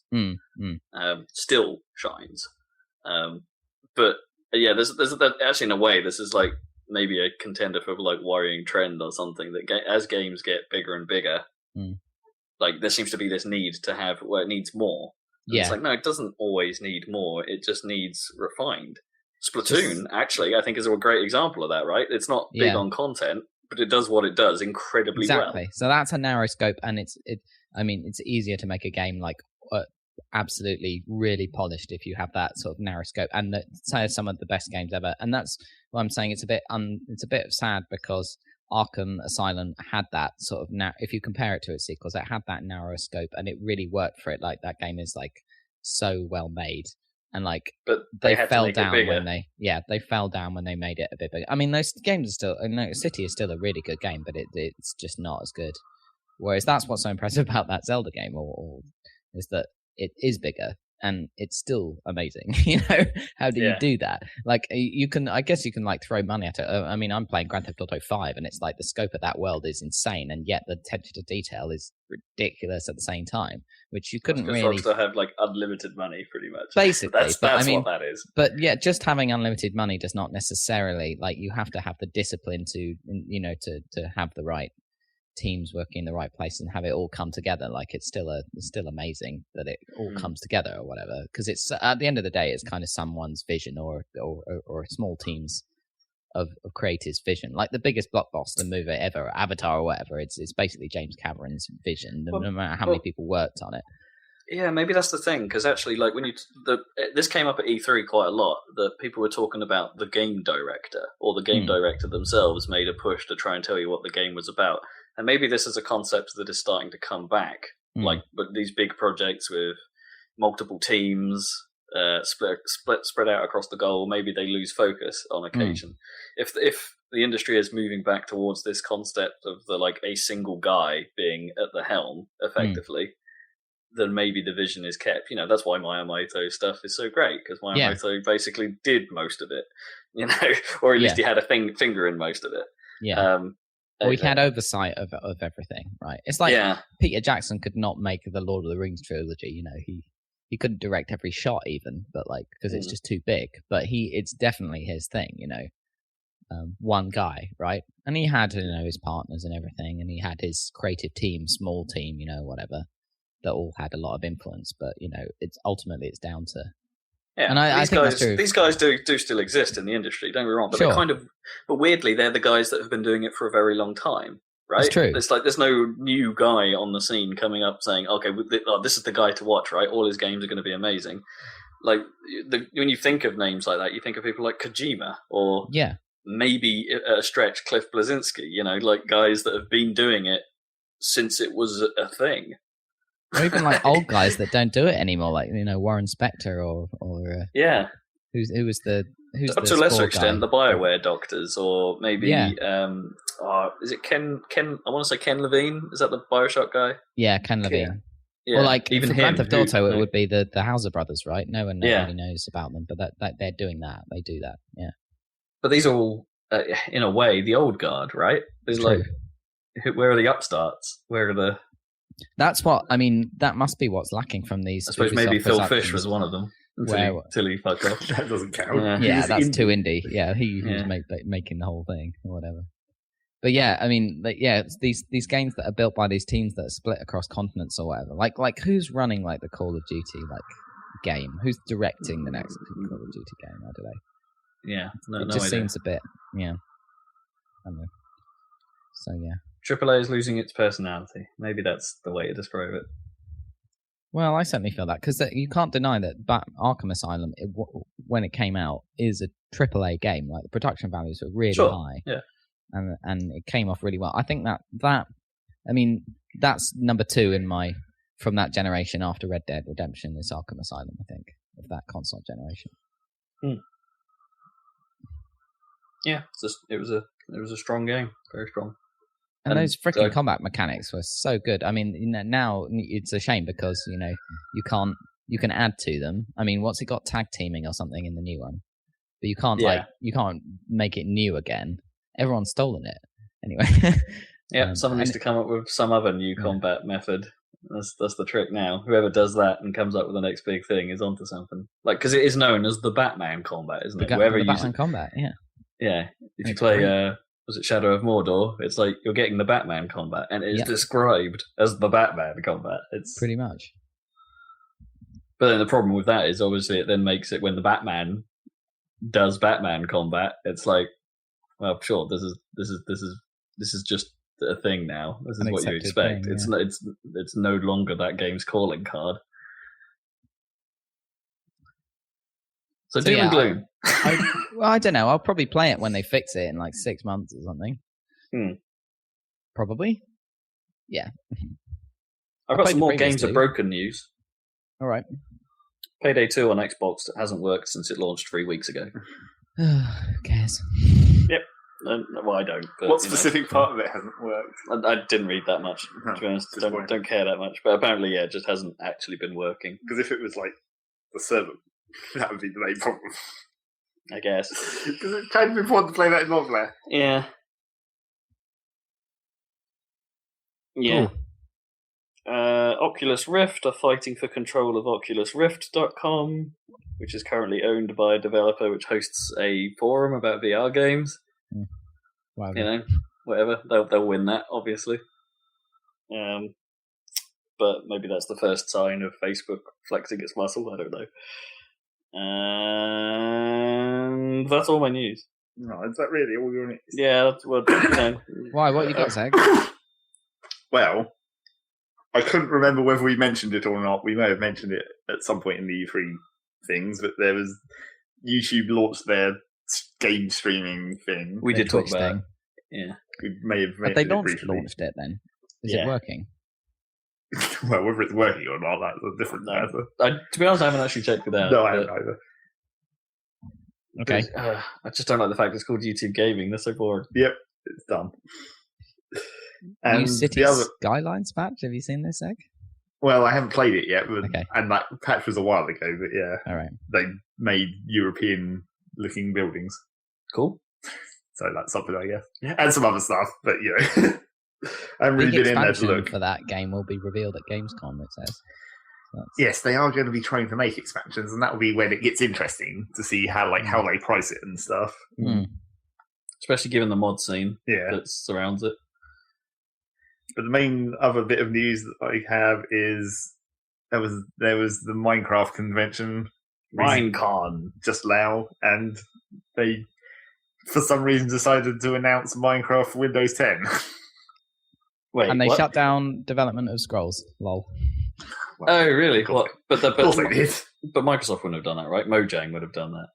Yeah, that's the same difference at this point, isn't it? No, because Microsoft owned Minecraft, but Mojang technically don't work on Minecraft anymore, do they? I don't actually know. Well, Microsoft brought Mojang. That was the whole point, wasn't it? I thought they just bought Minecraft as an IP. I didn't realize they bought out Minecraft. I mean, it's plausible. I don't remember anyway. I think they. But that was that was the important thing about Minecraft for Windows 10. The important thing about it was how weird it is. Right. So well, firstly, are they moving away from Java effectively to make like a proper version like they have on consoles? Sort of. So basically, what everyone thought was going to happen was that they were going to start basically might as well, since it's Windows 10 and everything is now going to be cross-compatible with Xbox, just bring the Xbox version of Minecraft back over. But it's way behind, isn't it? Or whatever. It's way behind in terms of updates, like content and stuff. But everyone thought that would just be the logical way of doing it, because it would just be like, we've already got that working, and it should be like, that's not even a port job at that point, almost. Yeah, that should pretty much just work. But no, what they actually decided to do for some reason is the Windows 10 version of Minecraft is based on the mobile version. What? It's like, why? That's odd. What, like the Windows mobile version? I don't know which mobile version. Is there one? There is a version of Minecraft on some mobile platform. I think it was Android. There's an Android version, yeah. And I'm pretty sure Pocket Edition is available on iOS as well. Yeah. But yeah, they're basing it off one of the mobile versions. And as far as I knew, the mobile version was even further behind in content because it didn't even have some of the actual functions. Yeah. That was never the full game, I don't think. No. But then, and then weirdly, it's like, anyone who owns Minecraft already is going to get the Windows 10 version for free, and then you can buy the Windows 10 version separately for Windows 10 out of the Windows 10 store, probably. Why is... I don't understand. No. I don't understand why they... If they were pulling the Xbox version, right, making the Xbox and Windows 10 version up to date, and then saying, right, this is the version... This is now the version, and we're moving on from here. Sure, modders might get a bit pissed off, because obviously none of that will work. No. But that seems like the logical route that Microsoft would take, right? Yeah. But it's sort of in their own interest to do that. Why come from the mobile version? And actually, more to the point, why tell us? Or leak it, or whatever. How did we find out about that? Right, it was playable at Minecon. Some people played it on I guess a Windows 10 tablet. Yeah. It's got touchscreen because, it's the fucking mobile version, so I guess it has to. But you can play it with a controller or a keyboard as well if you want. Because you think maybe if they then started moving towards, like, I don't know, a proper DX rendering and stuff and doing all that stuff on PC that perhaps the game should be doing because PCs. Yeah. That they wouldn't have to worry about efficiency so much, so they could make it load the world better. Well, yes, that's the Stuff main like thing. that. Yeah. So yeah, that's kind of weird, and like, I don't know. It's just like the main problem is the mods, of course, because if you're going to move it away from Java, you kind of have to make a mod like API or like a mod thing to let modders get into it. For sure. Presumably they do it in C#, right? Well, yeah, presumably. Yeah. Well, but you have to like give them a way to start doing things before the game is out, ideally. Yeah. Because if you're going to make people convert entire mods over into this new system, then you're going to want to give them some time. What was your air of suspicion there, Dan? Like, wouldn't they do it in C#? Well, maybe they would, but I mean, what would you do? But the reason why I say that is because it would be the most Java-like library. So if they were trying to court people, the thing about Android is it uses the Java API, doesn't it? So, so you write Java. It doesn't run on the JVM, but you write Java for Android, right? Do you reckon some executive thought that this would be a good idea for their whole, oh, hey, by the way, you can now run iOS and Android stuff on Windows for development reasons? That this is just one of those power plays that they thought, shit, why don't we get Minecraft in on this, man? And like some executive is is saying, yeah, that's the best idea, while everyone else in the world is going, no, that's the worst idea. Yeah, well, I mean, the suspicion is, regardless of this, that the reason for one of the big reasons for the Minecraft buy was the HoloLens stuff. Obviously, given that demo or whatever, right? Oh yeah. So that kind of makes sense, at least. Sure. Yeah, I think there wasn't any doubt that you wouldn't be able to do that with the Java version of Minecraft. Probably they would need something else to run that. Yeah, but because that's what you were saying, Zach. Is the most impressive thing for you was how they fast fucking it loaded. Yeah. It's like you must be able to. I know it's a big beast, Minecraft, especially now. But I mean, if you throw resources at that, you could rewrite it, right? I mean, it's been done already. It's been rewritten. Yeah. That's why you'd think taking the Bone or 360 version and starting from that would make sense. They must have Maybe done they some will work to make it work. That can't be still running on Java, right? Well, I guess the reason is that the Windows 10 comes out at the end of this month, right? So they have to be ready. Yeah. I guess that's it. It's probably a stop. Maybe that was the quickest route. Yeah. Was it July 29th? Something like that, yeah. Yeah. I don't know. They just want people to upgrade to Windows 10. That's it. I reckon I'm probably going to do it, right? Yeah, just do an I'm upgrade install rather than a fresh install. You keep saying that. I know, but now I've had a very good reason to do that. My system started blue screening the other week. Although I think it's related. It's more like a good reason not to do it, isn't it? No, but you reckon if you'd replace it, if something corrupt in Windows was going to get replaced, then maybe that's a good time. It's worth to a try, do it. Isn't it? Apparently, there's a button right in there. I think I've seen a screenshot of once you're on Windows 10, you can press a button and reinstall Windows 10 from scratch or whatever. Yeah. From within the OS or whatever, you press it and you can reset everything and restart. Which is a pretty great idea. Which is cool. So maybe that'll be worth doing. Let's see how it goes with the upgrade, and then if there's a problem, do a fresh install of 10 straight from that button. Yeah, if I have no choice, then I have no choice. But then, I'll probably end up still doing it. So I want to do this, but I need to get my arse in gear because I probably need a new SSD and clone everything over to it before I do it, because this one's just too small. I'm still looking forward to new PC time at the end of the year. That's still my plan. Cool. That'll be fun. Although Kipper's still green. Can't use green. You can use green if you want. It's not like you're in the same house as him. He's still green. What? Or just no LEDs. He now has a PC with green stuff on it. So it's like, I can't also go green. Man, I haven't had a new PC case in 10 years. Is it that long? Maybe not quite. Yeah, probably is. Yeah. Probably not wrong. Yeah. I could probably look on my Amazon account and find out. Any more news? No, I guess that's it. Minecon killed it. got a shit ton of games to talk about, though. Yeah, quite a bit. Oh, this is cool. I can look at my Amazon orders from 2002. I bought Medal of Honor, Allied Assault, and Super Mario World, Super Mario Advance 2. Both really good games. Wait, Super Mario Advance 2 was the Mario Bros. 3, right? No, it was Super Mario Or was World. that Mario World? That was Mario Which World. is one of the best games. Oh, wait, no, Super Mario Advance was... The first one was Mario 3, wasn't it?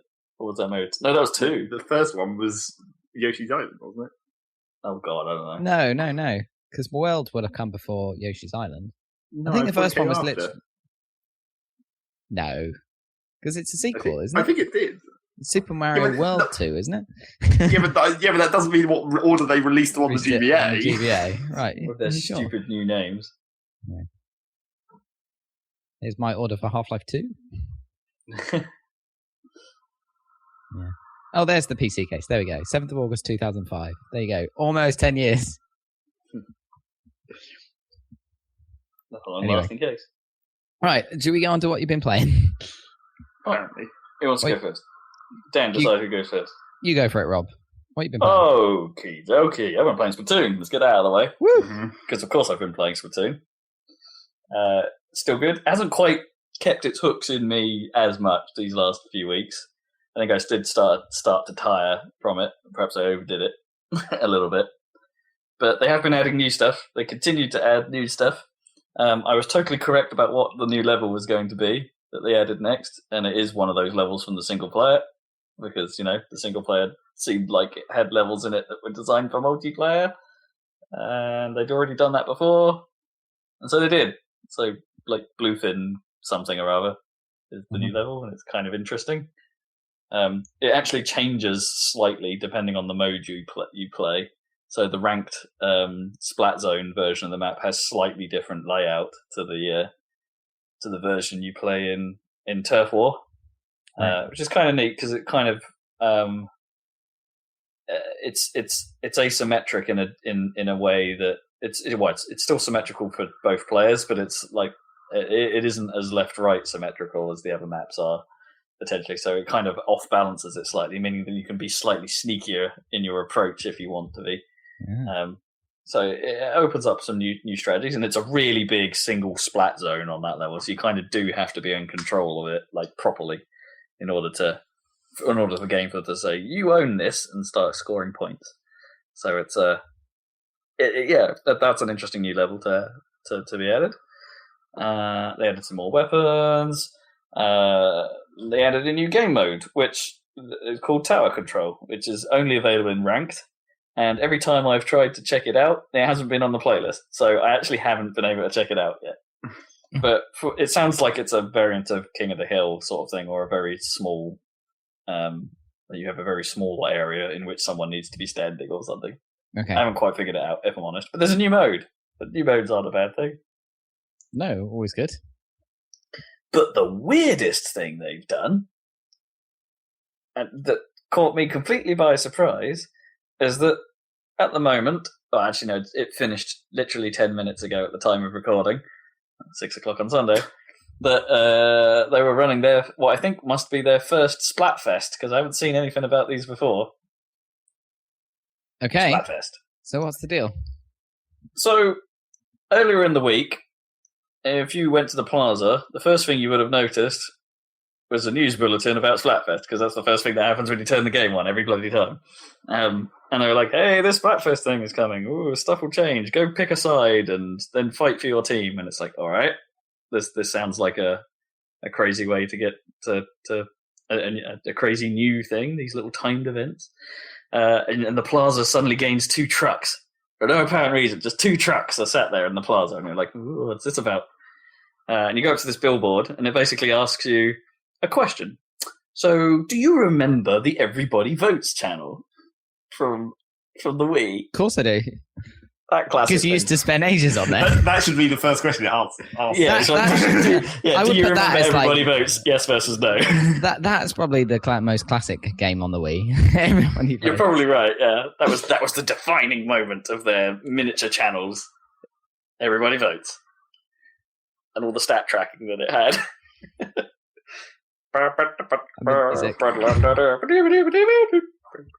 So it asks you one of those questions, and the question was, do you prefer rock music or do you prefer pop music?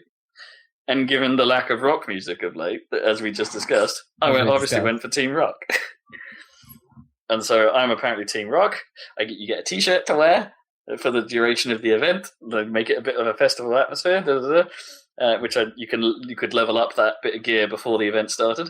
And then yesterday at 6:00, the event starts, and the whole world turns twilight, so it all takes part at night and stuff, and the world suddenly gets filled with neon graffiti of people posting like Miiverse support of what team they're on and stuff, which looks really cool, actually. Okay. It's like suddenly the whole plaza has changed to be all like, yay, rock, let's sod rock, and whatever, like, pop it like it's hot was one of the ones I saw today, of course. And and then the two sort of musical sisters of the game that also present the new show start doing a live show in the plaza and things, so everything has changed and everything's fun. And what that also changes is what you're actually doing when you play the game. So ranked mode is disabled and everything becomes a turf war. But the turf war mode, there's 3 maps in rotation instead of 2. And that doesn't change over the course of the 24 hours, so it's these 3 maps permanently. And the whole idea is that the 2 teams fight against each other, and like the winner of the musical genres will be decided by whichever team scores the most points over these 24 hours. And that's their thing. That's the event. But so, it's kind of... So basically nothing at all, is what you're saying. Sort of, but they're trying to, like... They're making a reason to play it, is what they're trying. They aren't. They're making a random, like, based on your random question that you answered, not knowing what it was going to do at the start. You get assigned a team, and then you fight for that team, and then you get nothing at the end. Oh, there are prizes. Okay. There are prizes for, like, scoring for the winning team, and prizes for your individual score within that team. There should never be prizes for the winning team. Mainly because that's always helpful. Also, I mean, you get prizes for your individual stuff, and who knows what those actually are at this point? They're I doubt, given they the way actually reveal it. No, we don't know. Or just going money. Yeah. Well, actually, by now they probably have revealed it, but I haven't turned the game on, so I can do that live. The news screen hasn't blinked, so there's no news. There's no actual news. But I just thought it was cool that they're doing something unexpected, and it fits with the world really well, and it's. All of the levels that you're playing on during this are all in twilight rather than daylight, so even the levels look different, which is kind of neat. I don't know. I like it. I like the fact that they're doing it. It was unexpected. It's just a cool thing. And that's pretty much it. That's Splatfest. Oh no, apparently I don't get to keep the t-shirt. Which is the worst bit of this so far. Apparently at the end of the event, everyone has to hand their t-shirts back. Suck. Yeah. You spent your experience points leveling it up. It's fine. The gear I have, I have a setup that I prefer now, and there doesn't appear to be any gear that I want to buy anyway. I've got some other stuff to level, which I have been. At this point, leveling gear is kind of pointless to me. I know how to play. I've been trying like other weapon combinations and stuff, and I just suck at them. I kind of know the 2 routes I play best at, which is either have the longest of the long range guns. Right. That isn't the sniper rifle. There isn't the sniper, right. Yeah, or have the shortest of the short range guns, which just fires really fast. And be like an SMG user or something. It's like those are my 2 approaches.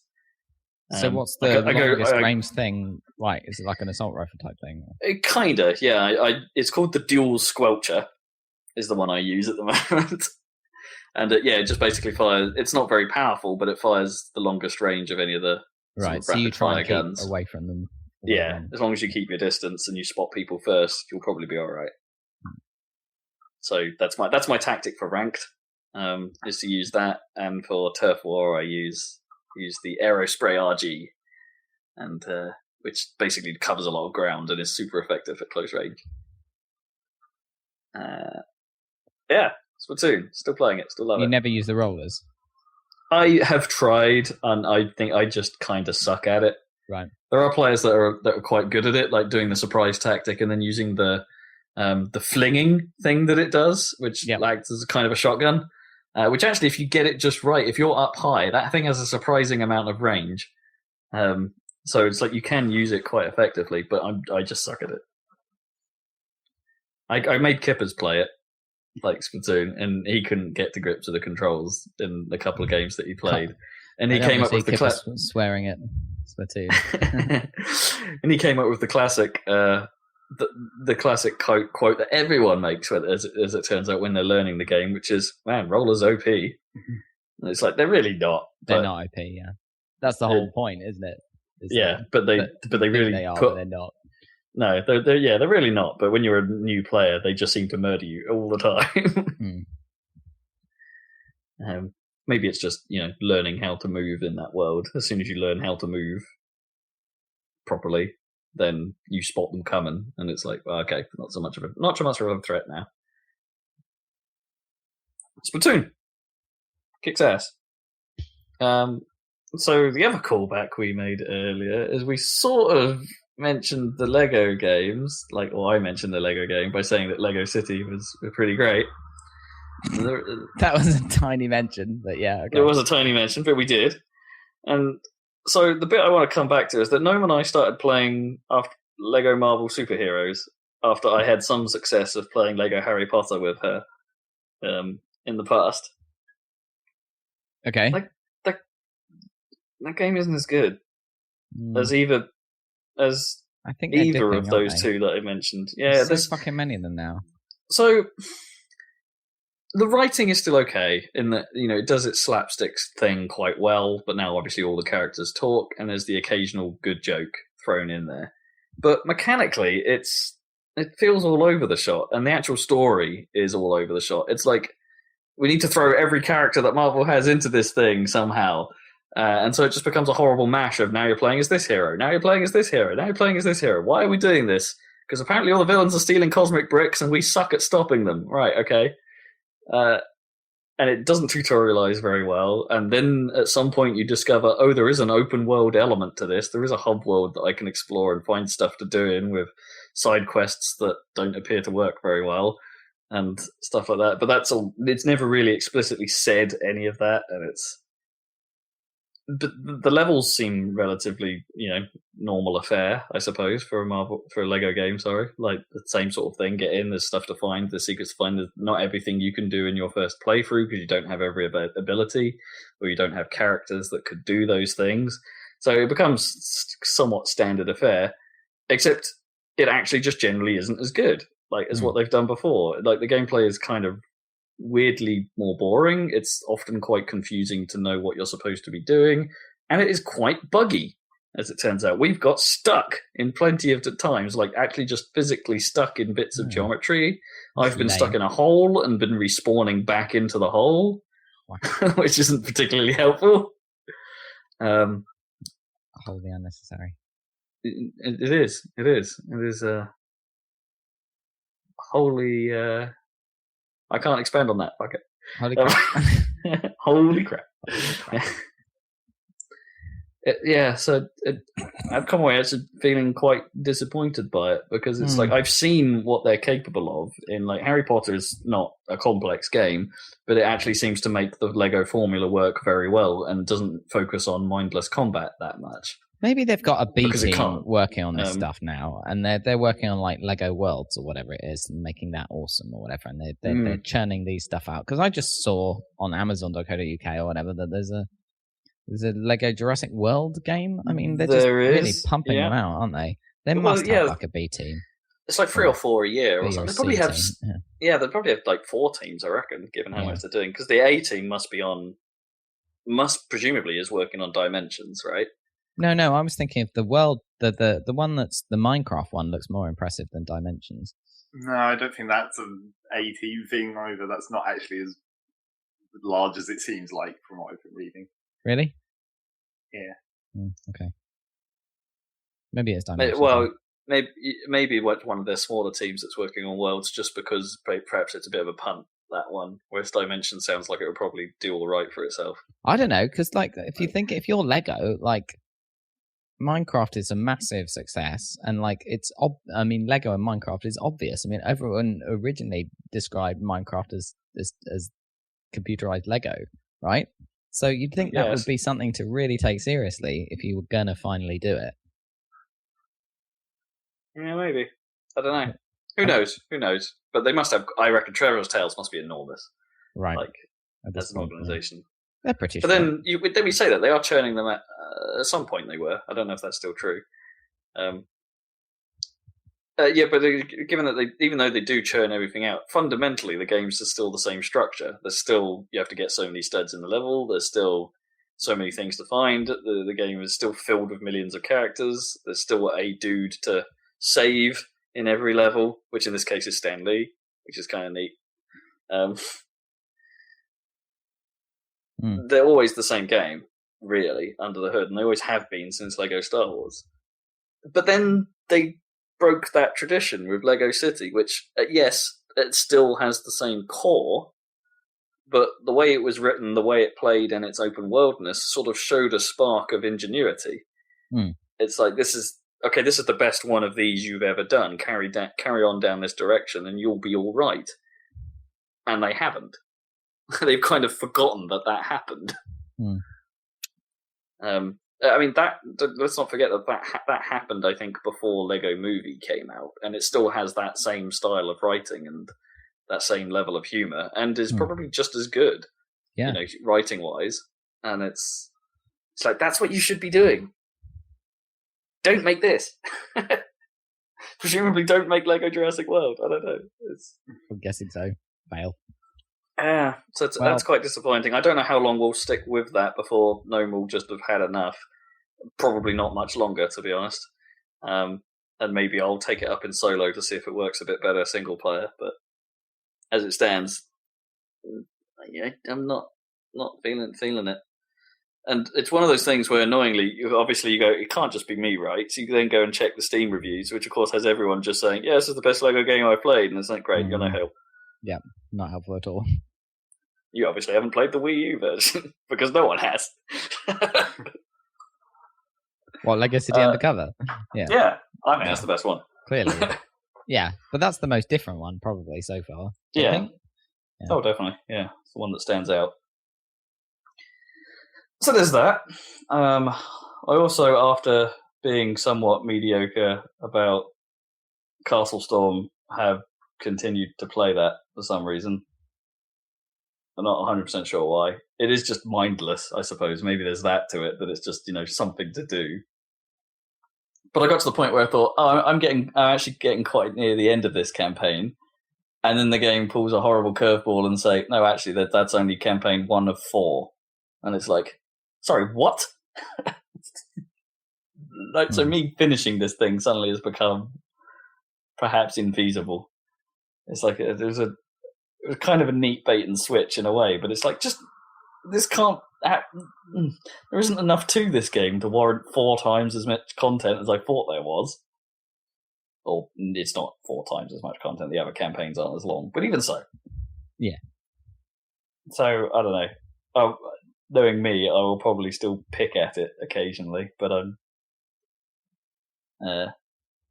it's just weird that it's as big as it is. But I suppose that's true of any free-to-play game, right? If you check in with something like Angry Birds now, like how many goddamn levels must that have? Well, you say free-to-play, but it's only technically free-to-play. I suppose Angry Birds. No, yeah, actually, proper Angry Birds isn't free-to-play, I guess. But like Angry Birds Seasons is, and that still gets like level updates. And Castle Storm technically isn't free, right? Well, it was, but isn't anymore. It's only because of Games of Gold. Yeah. It's only because you have a gold account. Not that you wouldn't have a gold account. No, but it's not like it follows the same sort of structure as free-to-play games, is the thing. Just without the, hey, you can actually spend money to buy more things. It actually doesn't have any of that, but it has that same sort of mobile game structure, I suppose, to how the levels work, the 5-star system and all that stuff. And pretty much every mobile game I've tried to play always seems like it's way bigger than it needs to be. It's just too big. Too many levels. Not many of them actually introduce much, that kind of stuff. So, Castle Storm, which actually has reminded me about what this month's Game with Gold is on Nextbone, if anyone's interested. No? Go on. Okay, there's a mildly interesting part of this. Mildly interesting. And that it's Assassin's Creed 4. Black Flag is the Game of Gold this month, which signals the first, I suppose, what you would call a full title to be a Game of Gold on Xbone. Like, a full retail disc, like a $60 game, I suppose. So maybe we're starting to see that. Maybe that will start becoming the norm now that they actually have some. Yeah. Now that they have some that are like nearly 2 years old that they can start pulling from.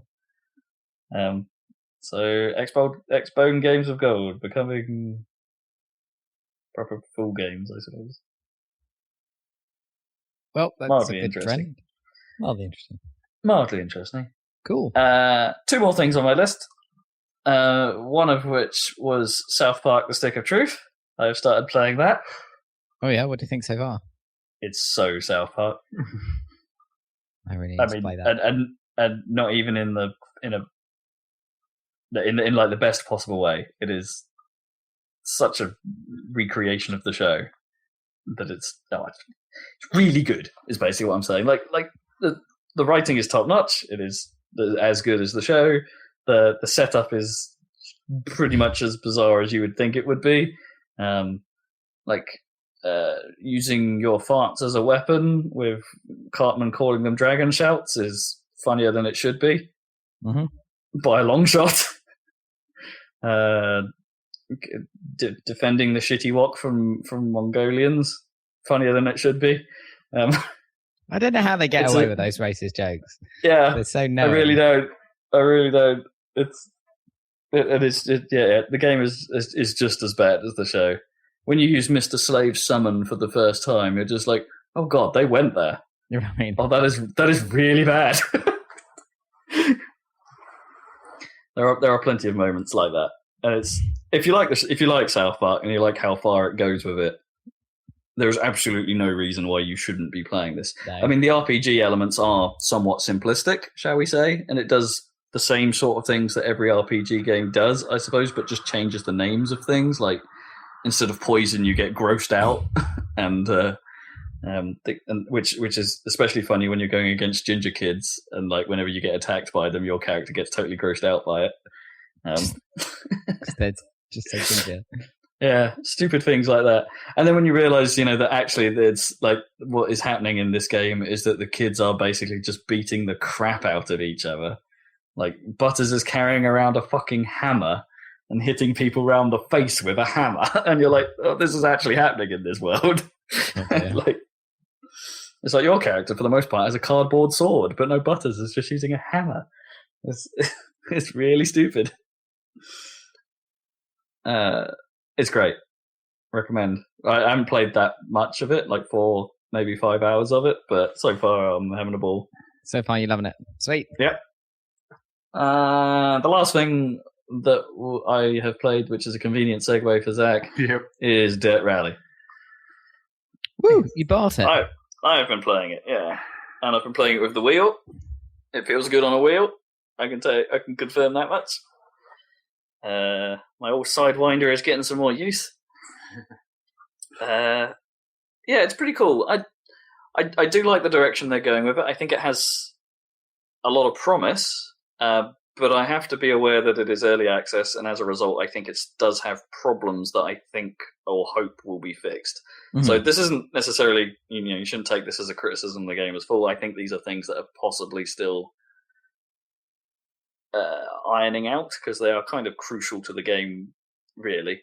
So I have the occasional. I think there are points where the pace notes are either broken or wrong. Yeah, they get broken in places, timed really badly in places. And I don't think there's any one particular stage that is worse than others. I think it just occasionally. No, there are definitely some where it's definitely bust, aren't there, Zach? Yeah, like where it's like consistently bust.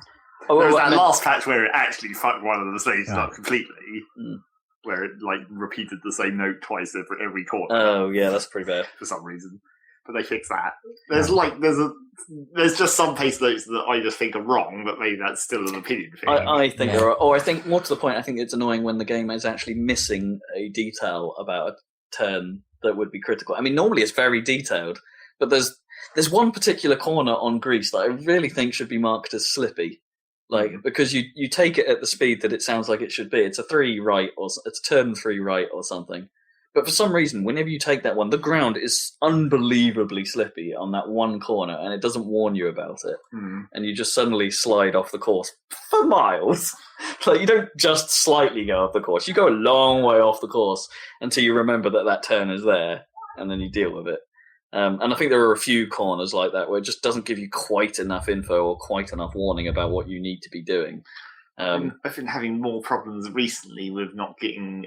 I played the new stuff, the Germany tracks, and I think some of those they need to make the pace notes a bit earlier. I've only got it on normal because I think early is too early sometimes. Yeah, I can't think that far ahead in some cases. That's what I mean. I've swapped to earlier to try and get around the occasions when it's not right or not early enough. And I'm with you. It's a little uncomfortably early. Yeah. In places, I'm having to remember a little too far ahead. But I think in some cases, in some of the German tracks, it's not early enough on normal. Like it's coming too quickly, and it's especially bad because in the German rally, it's basically really long straight and then like right angle or hairpin corners. So you kind of need to know well in advance that you need to brake a hell of a lot. Yeah. Yeah, maybe that's the problem. Maybe like the timing before the corners are actually like always fixed when perhaps there are occasions where it should be telling you earlier than it is. Like, it surely can't be that fixed because they're actually properly recorded pace notes in theory. Yeah, but they probably record it like properly and then fudge the timings themselves. Like I can't imagine that they've taken the exact co-driver reading with timings and all because obviously it can't predict your speed that well. Well, no, I mean as the. Yeah, they'll have to do some work. I think that stuff needs work, effectively. The pace notes don't feel as polished as what we've come to see in other Codemasters games. I mean, they sound good. They can good a lot of the time. Despite how good the audio, and despite the extra detail, it's just when they're wrong, I think they come across as more wrong than how they may have been in like the release versions of Dirt and Dirt 2, say. And there was a patch note that said that they fixed the code driver sometimes forgetting to say stuff if you go off course slightly. Oh, right. Yeah. And I'd never noticed that before. But then after that patch note, I was like, hang on. And then it happened. There was one time where I went slightly off the track in one of the Germany courses and he completely failed to say the next corner. And I was like, whoa, fuck. Well, they used to have the problem in the Dirt games, and this was in 1, 2, and 3, where if you used a rewind, no matter how far you went back, it wouldn't repeat the instruction. Right. So you could go a couple of corners back, say, and then the co-driver wouldn't bother until you got back to where you were. Yeah, that was quite irritating. But obviously not a problem now because there's no rewinds. No. But, I also, I don't think they'll change this, but I have a bit of a problem with how the cars handle at slow speed, in that it feels way slippier than what I think a real car feels like, even under the conditions that they're under. But you could be doing 30 miles an hour and still be drifting quite some distance, and it's on a bit of mud. It's not that wet. I'm not entirely convinced that the car would do that. I think even a Mini would grip better in that circumstance. It doesn't feel completely right to me at slow speed. At high speed, everything feels great. If you're doing corners normally, even when you get that cool wind rushing noise as you're starting to go super fast and the car starts to feel a little unstable, that stuff is great. Yeah. But when you're doing the really slow corners and you're still drifting, that feels wrong to me. I think I know what you mean. Yeah, definitely. Yeah. The thing I've started to notice that I think is probably just still an inherent limit of the way car physics is programmed even nowadays in games is, I've noticed it more in the German tracks, is that there's just not... I don't think anyone has ever managed to really program body roll properly, because you can be coming down a straight at 100 miles an hour and then handbrake turn into a hairpin, and that would just roll you in real life. Yeah. Well, this leads on to my final problem, actually, and this is my last criticism, because I think everything else is pretty much great, other than lack of content and stuff, which can't really be a criticism at this point. Is that I think the cars are way too flip happy. Except for when they should be. Except for when they should be, yeah. As you say, handbrake turning at 100 miles an hour should really cause some bad stuff. but like just sometimes hitting even the smallest of lumps just seems to send your car miles, and it's just like that doesn't feel right at all. When that but there are times where yes, you've severely screwed up, you've hit a rock, and you should be flying, but it feels like there's more often than not you're hitting a tiny little lump, and it is sending the back end of your car over the front, and it's like, no, sorry, I don't believe that. Well, it's just because they still haven't. That's the other bit of the physics that no one's managed to program, except for in the cases where they've started going into soft body, where it's like actual impacts on the like metal structure on the underside of the car. That no one has ever really modelled that correctly, so you really do just bounce. Right. I suppose you're right. But yeah, it's just those moments where it feels like the car has just suddenly gone for very little reason. I don't really think it's too bad for flipping out, except, I mean, maybe it's just the Mini, which is why I've spent the majority of my time. But it's just another problem of like that physics effect of not really being able to model the impact on the underside of the car, combined with like their decision of how they do like the track side, like the mounds of gravel and stuff, where they are just solid objects, and because it's just like effectively jagged geometry polygons. Yeah, you sort of just go knock, knock, knock, and it has very sudden effects. Yeah. So yeah, that's kind of difficult to solve, I guess. But I really like what they're trying to do. I kind of like the direction of I like the structure of the campaign thus far. I haven't played a great deal of it, and but you won't like it eventually, I'm sure. Maybe it's a bit nothing to it, repetitive, and maybe that will be solved by content. And it's not just content that they need; it's like it needs a better sort of structure and maybe like slight variances in the structure. Like I think they could get away with maybe doing like. Sometimes have rallies where you only get service areas every 3 stages or every 4 stages or something. Yeah, maybe. Just to slightly mix that up. Yeah, because that's something they could change quite easily to just mix things up a little bit. Yeah, maybe you're right. I did have a couple of glitches. Well, I don't know if they're really glitches, but with the online, I did an online rally. Yeah. And on the first stage, it didn't give me the ability to change the setup on my car. It just dropped me straight into it. I think sometimes they don't. It depends on what, like, those ones are specific. Like, sometimes it will give you... Sometimes... Well, that's what I mean. At the first service stage, I could then change it. So it's like, that doesn't... If there was a rule that basically said, look, you're going to have to do this in a stock car, it's the same rules for everyone, go at it, then fine. If that was in the rules of that event, then sure, whatever. But the fact that it then gives you the option to say, yeah, now screw up your car any way you want after 2 stages, is like, that's not... Right? Surely. Well, maybe it was busted. Yeah. But definitely, like, the single stage daily challenges are usually a stock car, because it just dumps you straight into the stage on those. Yeah. Which, again, the whole thing about having a game in which you can, like, customize your car to that degree is that when you're then thrown into a car that isn't customized... Well, particularly if you actually know what the fuck you're doing with customizing a car, if you actually have very specific preferences. Sure, yeah, if you're going that far into it. I mean, that... has happened to me in other games before. I'm not using this as an example for that exactly. Like it's like if you go from, say you're playing a game like Forza and you're customizing your car, you're putting all the gear on it, you're upgrading it in a way that you like, so it handles at the performance threshold you want just right. And then you try and go around a mate's house or something and try and play the game, and you're using all the same cars you normally do, but they're obviously stock versions because you haven't loaded your save or whatever. That is a really weird experience because you're expecting things to happen that don't, and things that do happen that you would, whatever. It's different and it's weird. And like in this circumstance where it's your own experience, I suppose, and they have the flexibility of letting you to customize in every event, then why not? Mm-hmm. You know what I mean? Why not? Why not? So do it really, yeah. I know I've been my usual negative self, but it's I do think it's good. I'm really glad that exists. Yeah, I'm looking forward to where they go with it. And I have to say that the Germany stuff looks nice. It looks pretty. I was surprised that I don't know what it is about it in general. I think it's just because it's like driving along like concrete roads in fields. You can just see a lot further. I think that actually changes the look how you see it a lot more, because everything else is like in Greece and Wales, and it's like all trees right next to the course. Even in Greece, where you wouldn't have thought there'd be that many trees. There's a few like big open, cliffs. There's cliffs or trees. Yeah. So it's like, and then Monaco is just cliffs or trees, and then Wales is just trees.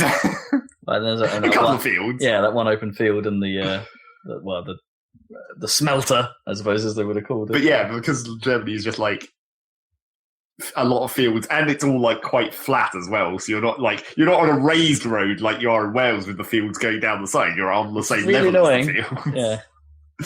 So you're like that's actually kind of looks quite a lot different, and you can play it in sunny or rain. That's the two weather options for Germany. Okay. Sort of makes sense. Yep. The rain is kind of crazy, of course, because it's actual rain, not like drizzle or anything. It's a lot of rain. I do think I need a bigger computer to play this in a way that makes me happy. Like there's enough frame hitching, and I've got it set on like some weird balance between medium and low in some cases, and it's still a bit framey. I want it silky. So new computer time. Definitely looking forward to it even more. I must be done. Sorry I had a lot, but I did. It's been 3 weeks. Yep. Silence.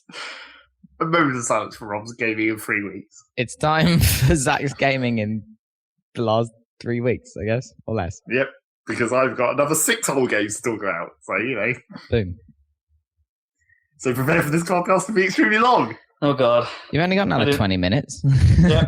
Yeah, that's not going to happen. I should have looked at how long I was taking, sorry. Well, I don't think it was you. It was probably the whole bit at the start. That took quite a long time. Yeah, fuck Glastonbury. So, okay, I guess one of these we don't really have to talk about that much, and also it wasn't technically just a thing that I played, but we played Quiplash and Kippers. Oh, yeah. The new Jackbox thing. Mm. It's basically the same as, like, Drawful and Image, more or less. It's kind of the same structure, yeah. They've changed a couple of things that make keep it interesting. So you're not, like... so the first major change, I suppose, is that they're making it more like Cards Against Humanity, and that what the answer you're trying to give is supposed to be funny, not like trying to be a clever lie. Yeah, you're not trying to trick people. You're just trying to appeal to people. Yeah. I guess. So as a result, the game is more funny just because. I don't know about more funny. Some of the answers in Finnish can be pretty funny. It can be. But I think that the relaxation of that rule makes a big difference. Yeah. And also the scoring is subtly different, and that it's based on the percentage of other people's votes. Well, I think the main difference is that it's 1-on-1, effectively. Yeah, because you're not getting everyone's answer and then picking one. You're just voting between two. Yeah, and you can have an unlimited size audience, which can also influence the scoring, which is kind of cool.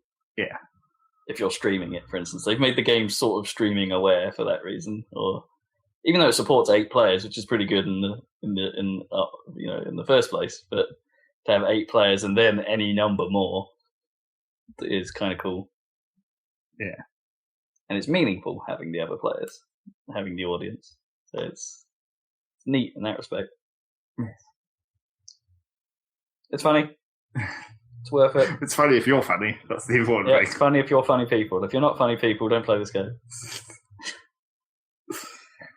That's one of the things that I always thought about when I watched a few other random streams of people playing Fibbage and stuff on the internet. It's just like, it's theoretically good for streaming, except for most people on the internet, and most people on the internet suck. It's just, here's all the regular boring cock jokes. I mean, bleh. I did play it again last night with Kips, and there were surprisingly fewer poop jokes this time around. Oh, the poop factor didn't come in, did it? Oh no, it's the poop factor. It's coming in. Yes, that is the problem with playing those games on the internet. It's like, people just aren't funny. Well, it's just lowest common denominator humour, isn't it? Is what you are going to come across, especially if people are playing the game for the first time, right? Well, I don't know. Sometimes playing it for the first time gives you more opportunity to do not the most obvious thing. Because, I mean, the more games we played, we came to the point where we're just like, oh, I can't think of anything, fuck it. Yeah. we ran out of funny eventually. Well, there are questions. Yeah, we went through it last night when we played it. We played it for quite a while with Twitch streaming and stuff, and we went through a phase of being quite funny at first, and then went through a very large plateau, downwards plateau, I suppose. Let's call it a hole of no one's very good at this, and then right at the end we had a few rounds that were absolute genius. It's like, so maybe that's the curve of like your quit downwards plateau. I like downwards plateau. This geographical feature never before seen. The downwards plateau. Like a flat bottomed hole. I don't know. There's got to be a name for that, right? I think it's just called a hole. A hole. Speaking of holes, holes could have like non-flat bases.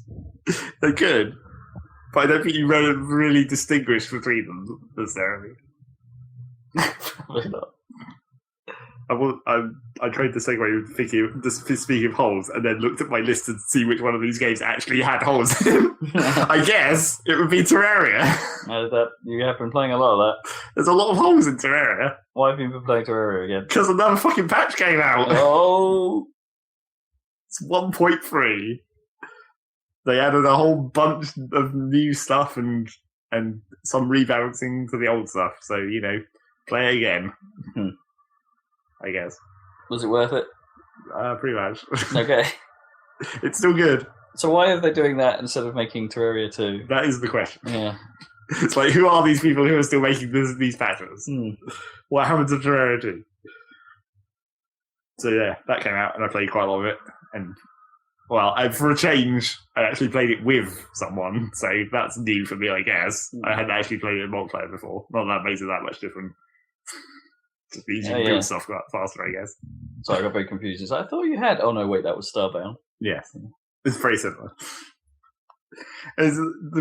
We ran into the classic problem with Terraria where you build houses to get NPCs, and then, you know, they have functions. You want the NPCs in your town to buy stuff off them and all that kind of stuff. But you run into the classic problem of you can actually get the NPCs pretty quickly, and so you just end up shitting out crappy, like, here's a square with a table and a chair in it houses. Oh, I see. Right, okay. And then you're like, but then none of the creative element really comes into it anymore. Yeah, it's like you really want to design fancy stuff, but because you just need these guys in your town because you want their stuff, it's like, I just need to shit up a quick square to shove them in for now, and then maybe we'll come back to that at some point in the future. This sounds like some kind of horrible Sims scenario. Pretty much. In another game I was playing, I did accidentally drown one of the NPCs because apparently I didn't know that they even. Well, this might be a new thing, but I didn't know before that they had breath at all. I'm fairly sure they didn't in previous versions. She just thought, oh, you can have an aquarium. Well, no, I was digging a hole because there was this underground lake under my base, and I was like, I want to get rid of that. So I dug in there, and I just left the hole open while I was doing some other stuff, and he just walked in. And then he died, and I was like, oh, shit. Put a floor over that for the meantime while I'm busy. Are they replaceable? Or yeah, they just respawn. Okay, fine. After a certain amount of time. But yeah, so you end up building shitty NPC housing, and then you're like, I'll come back to that at some point, and then you probably never do. Or you've just inconvenienced yourself because you've built the shitty housing where you want to build the good housing in the future, so you have to like demolish it, but then move them into more temporary housing somewhere else, and then build a new one, and then move them back in, and then demolish the other temporary housing. It's just a big pain in the ass. You just wish you could shove them all in one big room at some point, temporarily. And you can't? No. Okay. That would be helpful. So yeah, we played quite a lot. How have you tried? You like the way you assign housing, it knows if it's occupied. It defines it as like a room with a table and a chair and a light source, and it like knows the area. So yeah, we played quite a lot of that. We haven't really, we still haven't got to the point where I've seen anything new. We've got up to the point of where we're starting to see new stuff, I guess. We've had a couple of attempts at some of the hard mode bosses, but they are naturally very hard, as you would expect. Although I guess the thing that was different is we played in a world which had Crimson instead of Corruption, which is just like, instead of the purple Corruption stuff that used to be in Terraria, they I think it was in 1.2. They introduced like an alternate version where it's red instead of purple with different enemies. Okay. Similar effects, but just different enemy set to come with it. Different enemies and like the related boss of that zone is different. Okay. So yeah, is that a new boss then, or since 1.2, not okay. new. So yeah, we're still doing that. I expect we'll play quite a lot more of that. I suspect so too, because once you get in on something like that, Zach doesn't come out for a while. I thought that we were going to spend a lot more time playing Don't Starve. Oh right, yeah. But we did play some more of that. But that game just sounds like a giant pain in the ass and like not fun as a result. Well, the thing is, we had like it's the sort of, I guess it's sort of a classic roguelike thing of like every time we've done it, we've got further before we completely got fucked. Because we were like, okay, now we know what's coming. So like in the previous game, I mean, I mentioned we got to winter and that fucked us that first time. I guess that wasn't even the first time, that was like the third time technically. We got the winter and that screwed us because we ran out of food because we weren't prepared enough. And then like the time after that, we were like, okay, we're prepared sufficiently for winter, we've got through it. Then we got summer, and summer completely fucked us because what we did know is it's only in like if you have the expansion, which the expansion is like built into the multiplayer version. Okay, so like the single player, it's a separate thing you can buy, whereas in the multiplayer it's just included. But in the expansion, basically once it gets to summer, everything just catches on fire. Right, which is a real problem. You have where in the bloody hell is this fictional place supposed to be? It's actually like some kind of hell dimension technically. Oh, right. Like you get pulled in there by magic like in the story of the game. It's a weird story. Okay. But yeah, everything catches on fire, which is a real problem. You have to build this specific building basically that creates like an air of effect that stops stuff catching on fire. Right. And we didn't know about that until everything started catching on fire. And then it was too late because everything burnt down and all our stuff got destroyed. And then we were fucked. And then you overheat, and then you die as well. Good egg. So yeah, we played some more of that. We got quite a lot further. We got as far as summer again, but then for some reason, this new world that we were playing in, the map generation didn't favour us. Like we didn't get the thing that we needed to protect us from summer until like literally the day before summer started. So we were just like, oh Jesus! And we just got there in time. And then that was pretty much when we stopped. So it remains to be seen whether we will actually survive the rest of summer. I think that's true of all of us. Yes, exactly. Summer. It's being a big old pain in the ass at the moment. It's well hot. Fortunately, everything hasn't started catching on fire just yet. I don't know. I've been pretty close a few times. Yeah, I can feel it inside. So there was that. We played some more of that. There was... Infinifactory actually came out. Oh, so the like you predicted, the end of early access happened. Yes, the last patch where he put in 2 more mini campaigns and then took it out of early access. Excellent. So yeah, it's finished. Another game of 2015. Yeah, the story, as we talked about before, how it seemed to abruptly end, and then there was the Resistance campaign, and then that continued the story a bit. It kind of abruptly ends again. Okay. Like at the end, it's like, oh, well, okay, then I guess that's that. Maybe that's just how he does story. I guess. And he also... This could be DLC? Maybe. I mean, he did DLC for Space Game, technically. Although that DLC was technically, like, in the pre time of the story. Like, that was a prequel DLC, I guess. Pre-chem. Yeah. Earth-chem. So yeah, there was the last 2 packs of Infinifactory levels were kind of ridiculous. One of them was had like painting, where you're like painting the sides of blocks, so you had to like rotate objects to paint different sizes. That's quite travel cool. them backwards and forwards in front of a paint square. And it also introduced the sensor block that has a counter on it, so you can trigger stuff after a certain number of which is what you were talking about before, right? Yeah, which is useful, but not that useful. Mainly because it still only triggers in a pulse. That's my problem with it. Yeah, it doesn't stay on for the length of the third count or whatever. Yeah. It is. Okay. But that's easy enough to solve if you just build a latch or whatever. You can manually solve that problem to some extent. And then the last set of levels was basically building really big things, which was quite difficult, as it turned out. Some of those levels were getting kind of tough. Were you limited by physical space in which you could work? No, I mean you had a lot of space, but it's just like managing.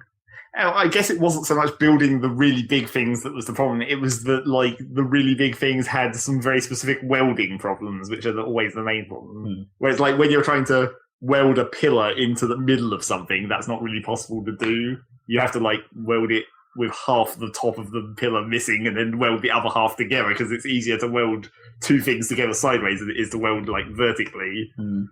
So those were the main problems with that.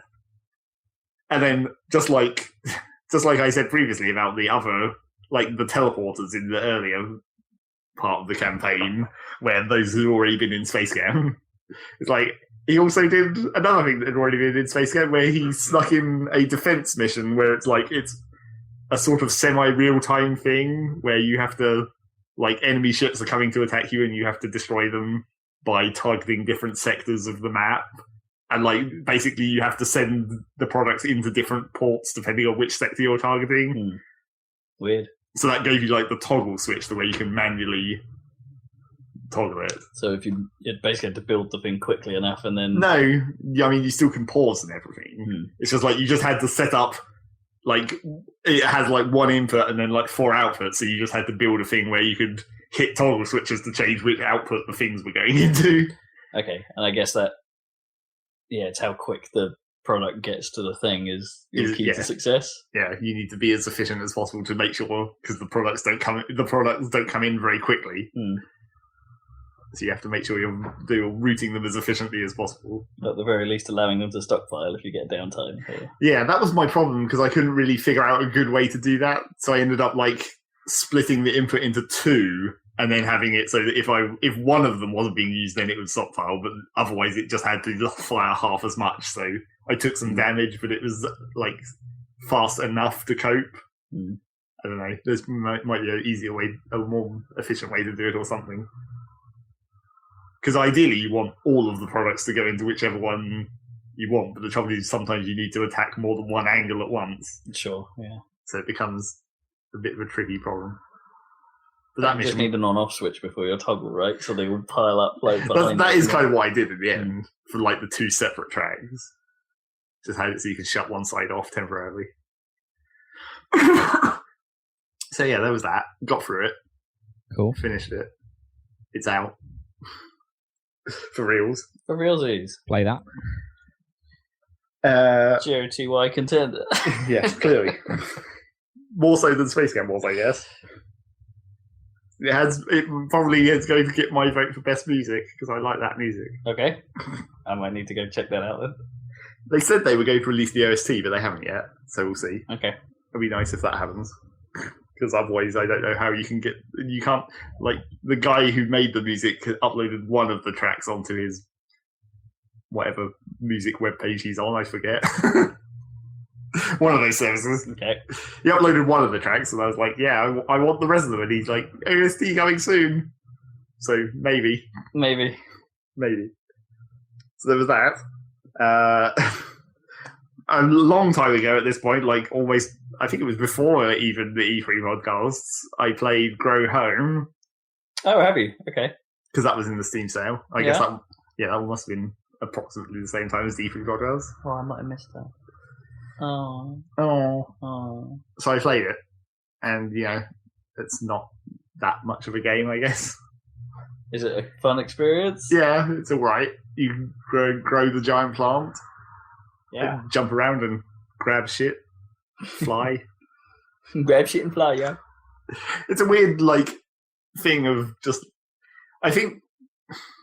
Well, it seems like one of the patches that they did quite a long time ago, but well before I bought the game, sort of added more game, because there was there's a sub you've got your main goal of growing the giant plant, but now there's a sub mission of collecting all the different objects and then pulling them into the teleporter. Some of that existed prior, from what I heard. So I think, but maybe not as much as there is now. Yeah, so there's all the different objects and animals that you can pull in there to scan them, and sometimes those are difficult to get to, and sometimes they aren't really. And there's achievements, obviously. There's some of those that do slightly esoteric things. So, just out of curiosity, how has that worked in regards to Steam and Uplay? Is it in Uplay, or does it was never in Uplay? That was the weird thing about it. Presumably, it is now, right? No, it's still not in Uplay. No, oh, weird. It never was, and that never has been, because it was just like people at the time were commenting how weird it was. Like they basically kind of snuck it out without putting it onto Uplay. Like it was some weird like mini sub Ubisoft team that they didn't notice. Yeah, I knew that were was making a game. I knew that was true at launch, but I thought maybe they would catch up and put it on their own service, or maybe there's a Uplay build that you can buy straight for Uplay. Well, I would imagine there might be. Yeah, but yeah, it's Steam achievements and everything, so that's odd. It's fine. I mean, it's cooler that way, obviously. And obviously, the only important thing about Grow Home is, as I discovered, there's this random bird dodo thing, which is one of the things you have to pull into the teleporter. So you like grab it and pull it around, and it kind of resists you annoyingly, as you do. But like, it was hilarious and only relevant to us. But when you grab it, it totally plays sound effects that we used in one of our games. It's like some ancient open source sound effects file that has existed since we were making games on Games Factory 15 years ago. Excellent. Still exists, and people are still using it. Peacock noises. Is this a contender for best audio thing, then? Best audio thing. What? Just because we like that hella old reference to our own shit? Who doesn't like peacock noises? It's a dodo. It shouldn't make peacock noises. Does anyone know what a dodo sounds like? No. No. Did anyone actually ever record that? Or don't think they would have been able to, would they? A dodo. No one seems to think it was a silent thing. It's a bird of some kind. It probably made some kind of... Yeah. Maybe it made a chicken noise. Are you not thinking of kiwi? Probably made some sort of sound. Yeah. Probably not peacock noises. It probably didn't go... And it doesn't look like it's making that kind of noise. It's like that... I guess that's just because I associate that noise with peacocks. So I just... Also, it sounds kind of angry compared to the thing in the game, which just looks kind of docile. Slightly less peacocky there. And there's sheep, which don't really make... Surprisingly, the sheep don't have any classic sheep noise, they haven't used the sheep noise from Worms or something. Unfortunately. That'd be funny. Speaking of angry bird-like things. Oh, right. Very quick segue. Bird-like things. Yeah. In the particular thing. Jurassic World's a pretty good film. Okay. Not very bird-like, though. And no, not those versions of them. Now that everyone seems to think that they're feathered and weird looking. Yeah. These are traditional dinosaurs. It's a pretty fun film. It's really stupid. It looks so stupid, though. I don't know if I could be bothered. I mean, it actually is, but I kind of love that. Okay, cool. You got what you wanted out of it. Absolutely. Did you see Mad Max, though? I didn't. I missed it. Oh, man. You should have seen that I couldn't convince Gnome to come see it with me. Oh, jeez. That was... fairly obvious reasons. I guarantee that will have been better. Anyway. Yeah, I'll have to catch up on that. Seeing as everyone seems to think it's the best film of the year. Rotten Tomatoes thinks it's the best film of the year so far. That sounds about right. That reliable resource. Yep. Very reliable. So yeah, that was Grow Home. I guess I finished the main... My problem with the Steam achievements is I finished the game and I finished that sub quest of putting all the things in the teleporters. But there's got to have Steam achievements for glide for 30 minutes or whatever, and it's But I didn't. I hate those. Yeah. It's like if they make the trick with those is if they make those too long, then they're crap. Yeah. If they make them too short, then they're irrelevant. Too short, then they're irrelevant. Yeah, you need to find a middle ground so they pop halfway through either halfway through your story, or at least for most people's story. A number of times you come across things like that, and it's I think there was one in one game that I played where it's I'll make sure you've died 100 times, and it's I got through the game, and it's well, I didn't die. I didn't suck that bad. Yeah. Yeah, those are bad when it's the death count. But yeah, the thing about Grow Home was you can either have basically a parachute or a glider. And the parachute is just way more useful. I didn't really like the way the glider controlled, so I virtually never used it because I was always preferred the parachute. So I was I hadn't even used the glider for probably 10 minutes. Right, yeah. So yeah, that was Grow Home. Don't know why that suddenly reminded me. I think it's because it's a platformer that looks a little bit like Banjo in some ways in my head. Like, I know it doesn't, Right. trust me, but it's got that kind of old platformy Well, it's got polygons. feel in my head. Yeah, it's got polygons. But the price for the Rare Replay collection is apparently going to be £20, which isn't bad. Didn't we mention that at E3? Well, I think I'm not sure we knew what the price They was. hadn't confirmed it. No. We just thought that that's what it We was. assumed, yeah. Well, they'd said during the conference that it was going to be $30, but the UK price is £20. Right. So they didn't just go £30 like I sort of expected them to. They've done all right. Oh, I think I just heard Nicki Minaj go on stage at the end of my street. What? At Well, the end of your street? Yeah, Finchley Park's the end of my street. That's where Oh, okay. So the Wireless Festival is. Wireless is still on. Yeah, Oh, it's okay. still I on didn't realise today. you were so Yeah. close. Huh. Yeah. You should come visit sometime. Anyway. We really should. Yeah, so I went on Friday and Saturday, but there's another date today, and it's Nicki Minaj today, who I couldn't really be bothered with, obviously. That sounds about right. Yeah. Well, Probably gonna sing nothing about against her her. ass or something. Yeah, pretty much. Nothing against her, but Kendrick Lamar kind of beats that. Yep. Anyway. So to roll back to this segue to speaking of things that are really dumb. Like Yep. Nicki Minaj singing about her butt. Well, yes, that too, I guess. I know. I don't know. I think it's because the door out the back is clunking, and it's like just looking in that general direction. I'm not looking at Gnome because of the conversation we're having that I now can't About things repeat. being incredibly stupid. Yeah. So yes, I also played One Finger Death Punch because that was on Steam sale for like 99p. Bonus. You know, and I'd seen Kippers play it before, Yep, he really likes it. and I kind of like it too. It's pretty ridiculous. It's like quite hard. It got kind of annoying later on, like the last few levels of it, and this is only in like the lowest difficulty setting as well. I guess. Describe what it is again, because it's a little obscure. Well, you have to fight a bunch of dudes that run at you from the left or right of the screen, and you click the left or right mouse button when they get close to you to punch them. But there's a sort of rhythm element. No, not really. It's not a rhythm game in any way. Isn't it? No. It's just like timing. Hmm. You just have to hit them in the zone, and they all come at you fast. But isn't there like certain times where it does a ridiculous move that you have to kind of time button presses to? And Not things? really. I mean, Okay. there's enemies that have combos where it's like you have to hit left and right mouse button in the right order, Maybe that's what I mean. which isn't exactly timing based. You just have to do it as fast as possible, essentially, Fair enough. because obviously the faster the game gets, the less time you have to react before you fail. Mm. Like you get hit if you don't hit the button fast enough. So you're trying to constantly and like there's enemies where it's more than even just like a small button combo. It's just like a huge chain that scrolls down the screen. You just have to just type it in as fast as you can, which is kind of confusing sometimes because you can sort of type it faster than the icons keep up. Like it scrolls fast enough that you're always inputting them, but they don't immediately disappear as soon as you click.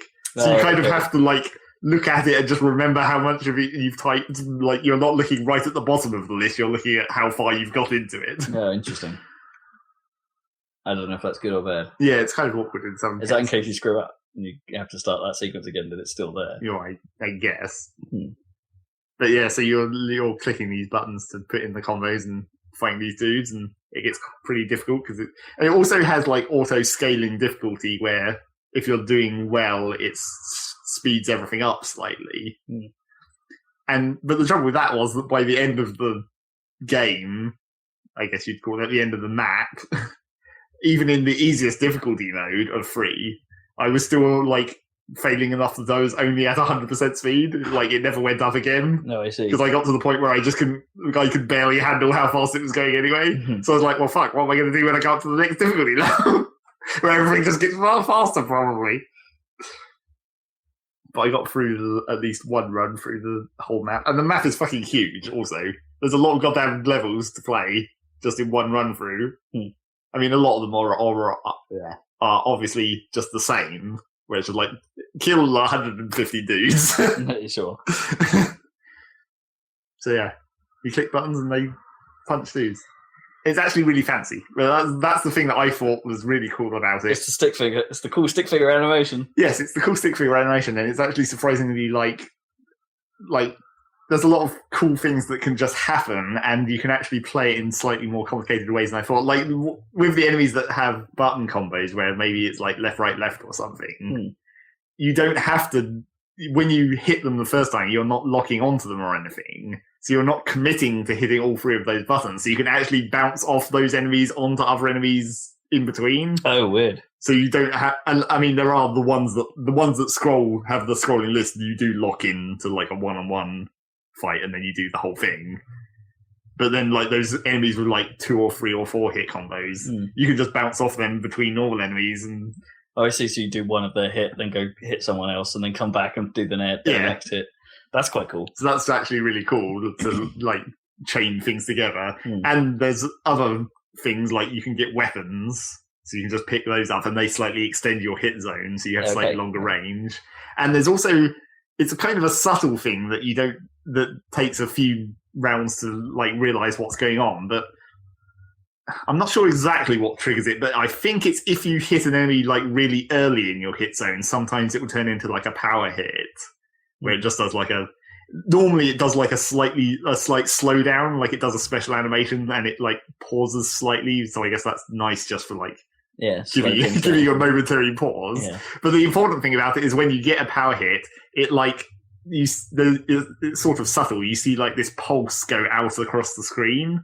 And what that does is it means that anything that was on the screen, you can now hit regardless of how far away it is. Oh, wow. Okay. That sounds quite powerful. So you can actually use that to, like, hit people way far away. And, like, and also another even subtler version of that is that when an enemy has entered your hit zone, even if you do a move that causes them to go out of the hit zone, they're still targetable.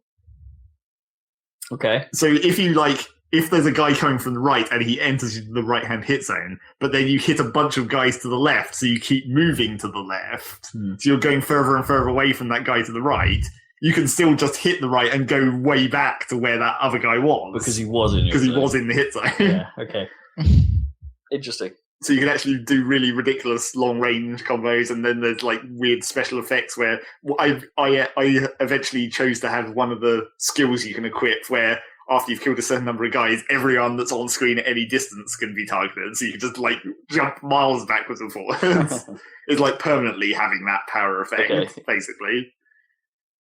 And then, but what's really cool about it is just like all the little things that are maybe not really relevant to how it plays, but are just like subtle things that like are just there for flair, and you wouldn't even notice them unless you were actually paying attention. And it's like, wow, they actually bothered to do that. Like random background objects spawn, and they really have no purpose other than just to be things to hit people into to make it look cooler.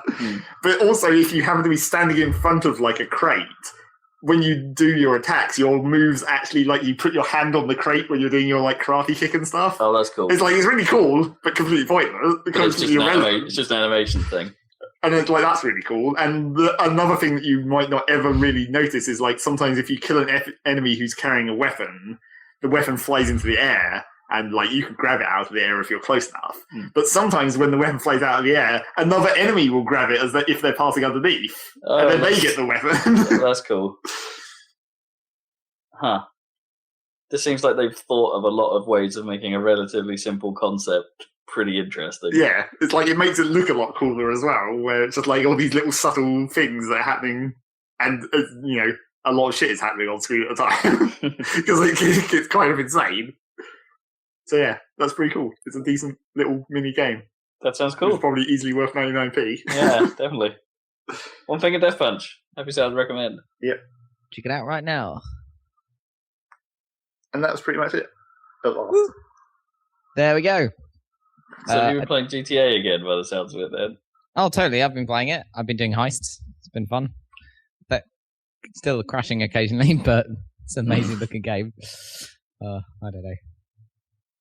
What did I do? Oh, the Merryweather heist, the one with the ship, and the one with the one that's like out of what's that film? Heat, where you hit the truck on the side and knock it over, and then cool. Yeah, that was fun. It was a lot more manageable with the PC controls. I remember on the console being like, oh, I'm switching between guys all the time and stuff, and not no. And I used to just stick with one guy or whatever, and it's trying to encourage you to switch to make the most out of it, so you could get a bit more creative this time with switching.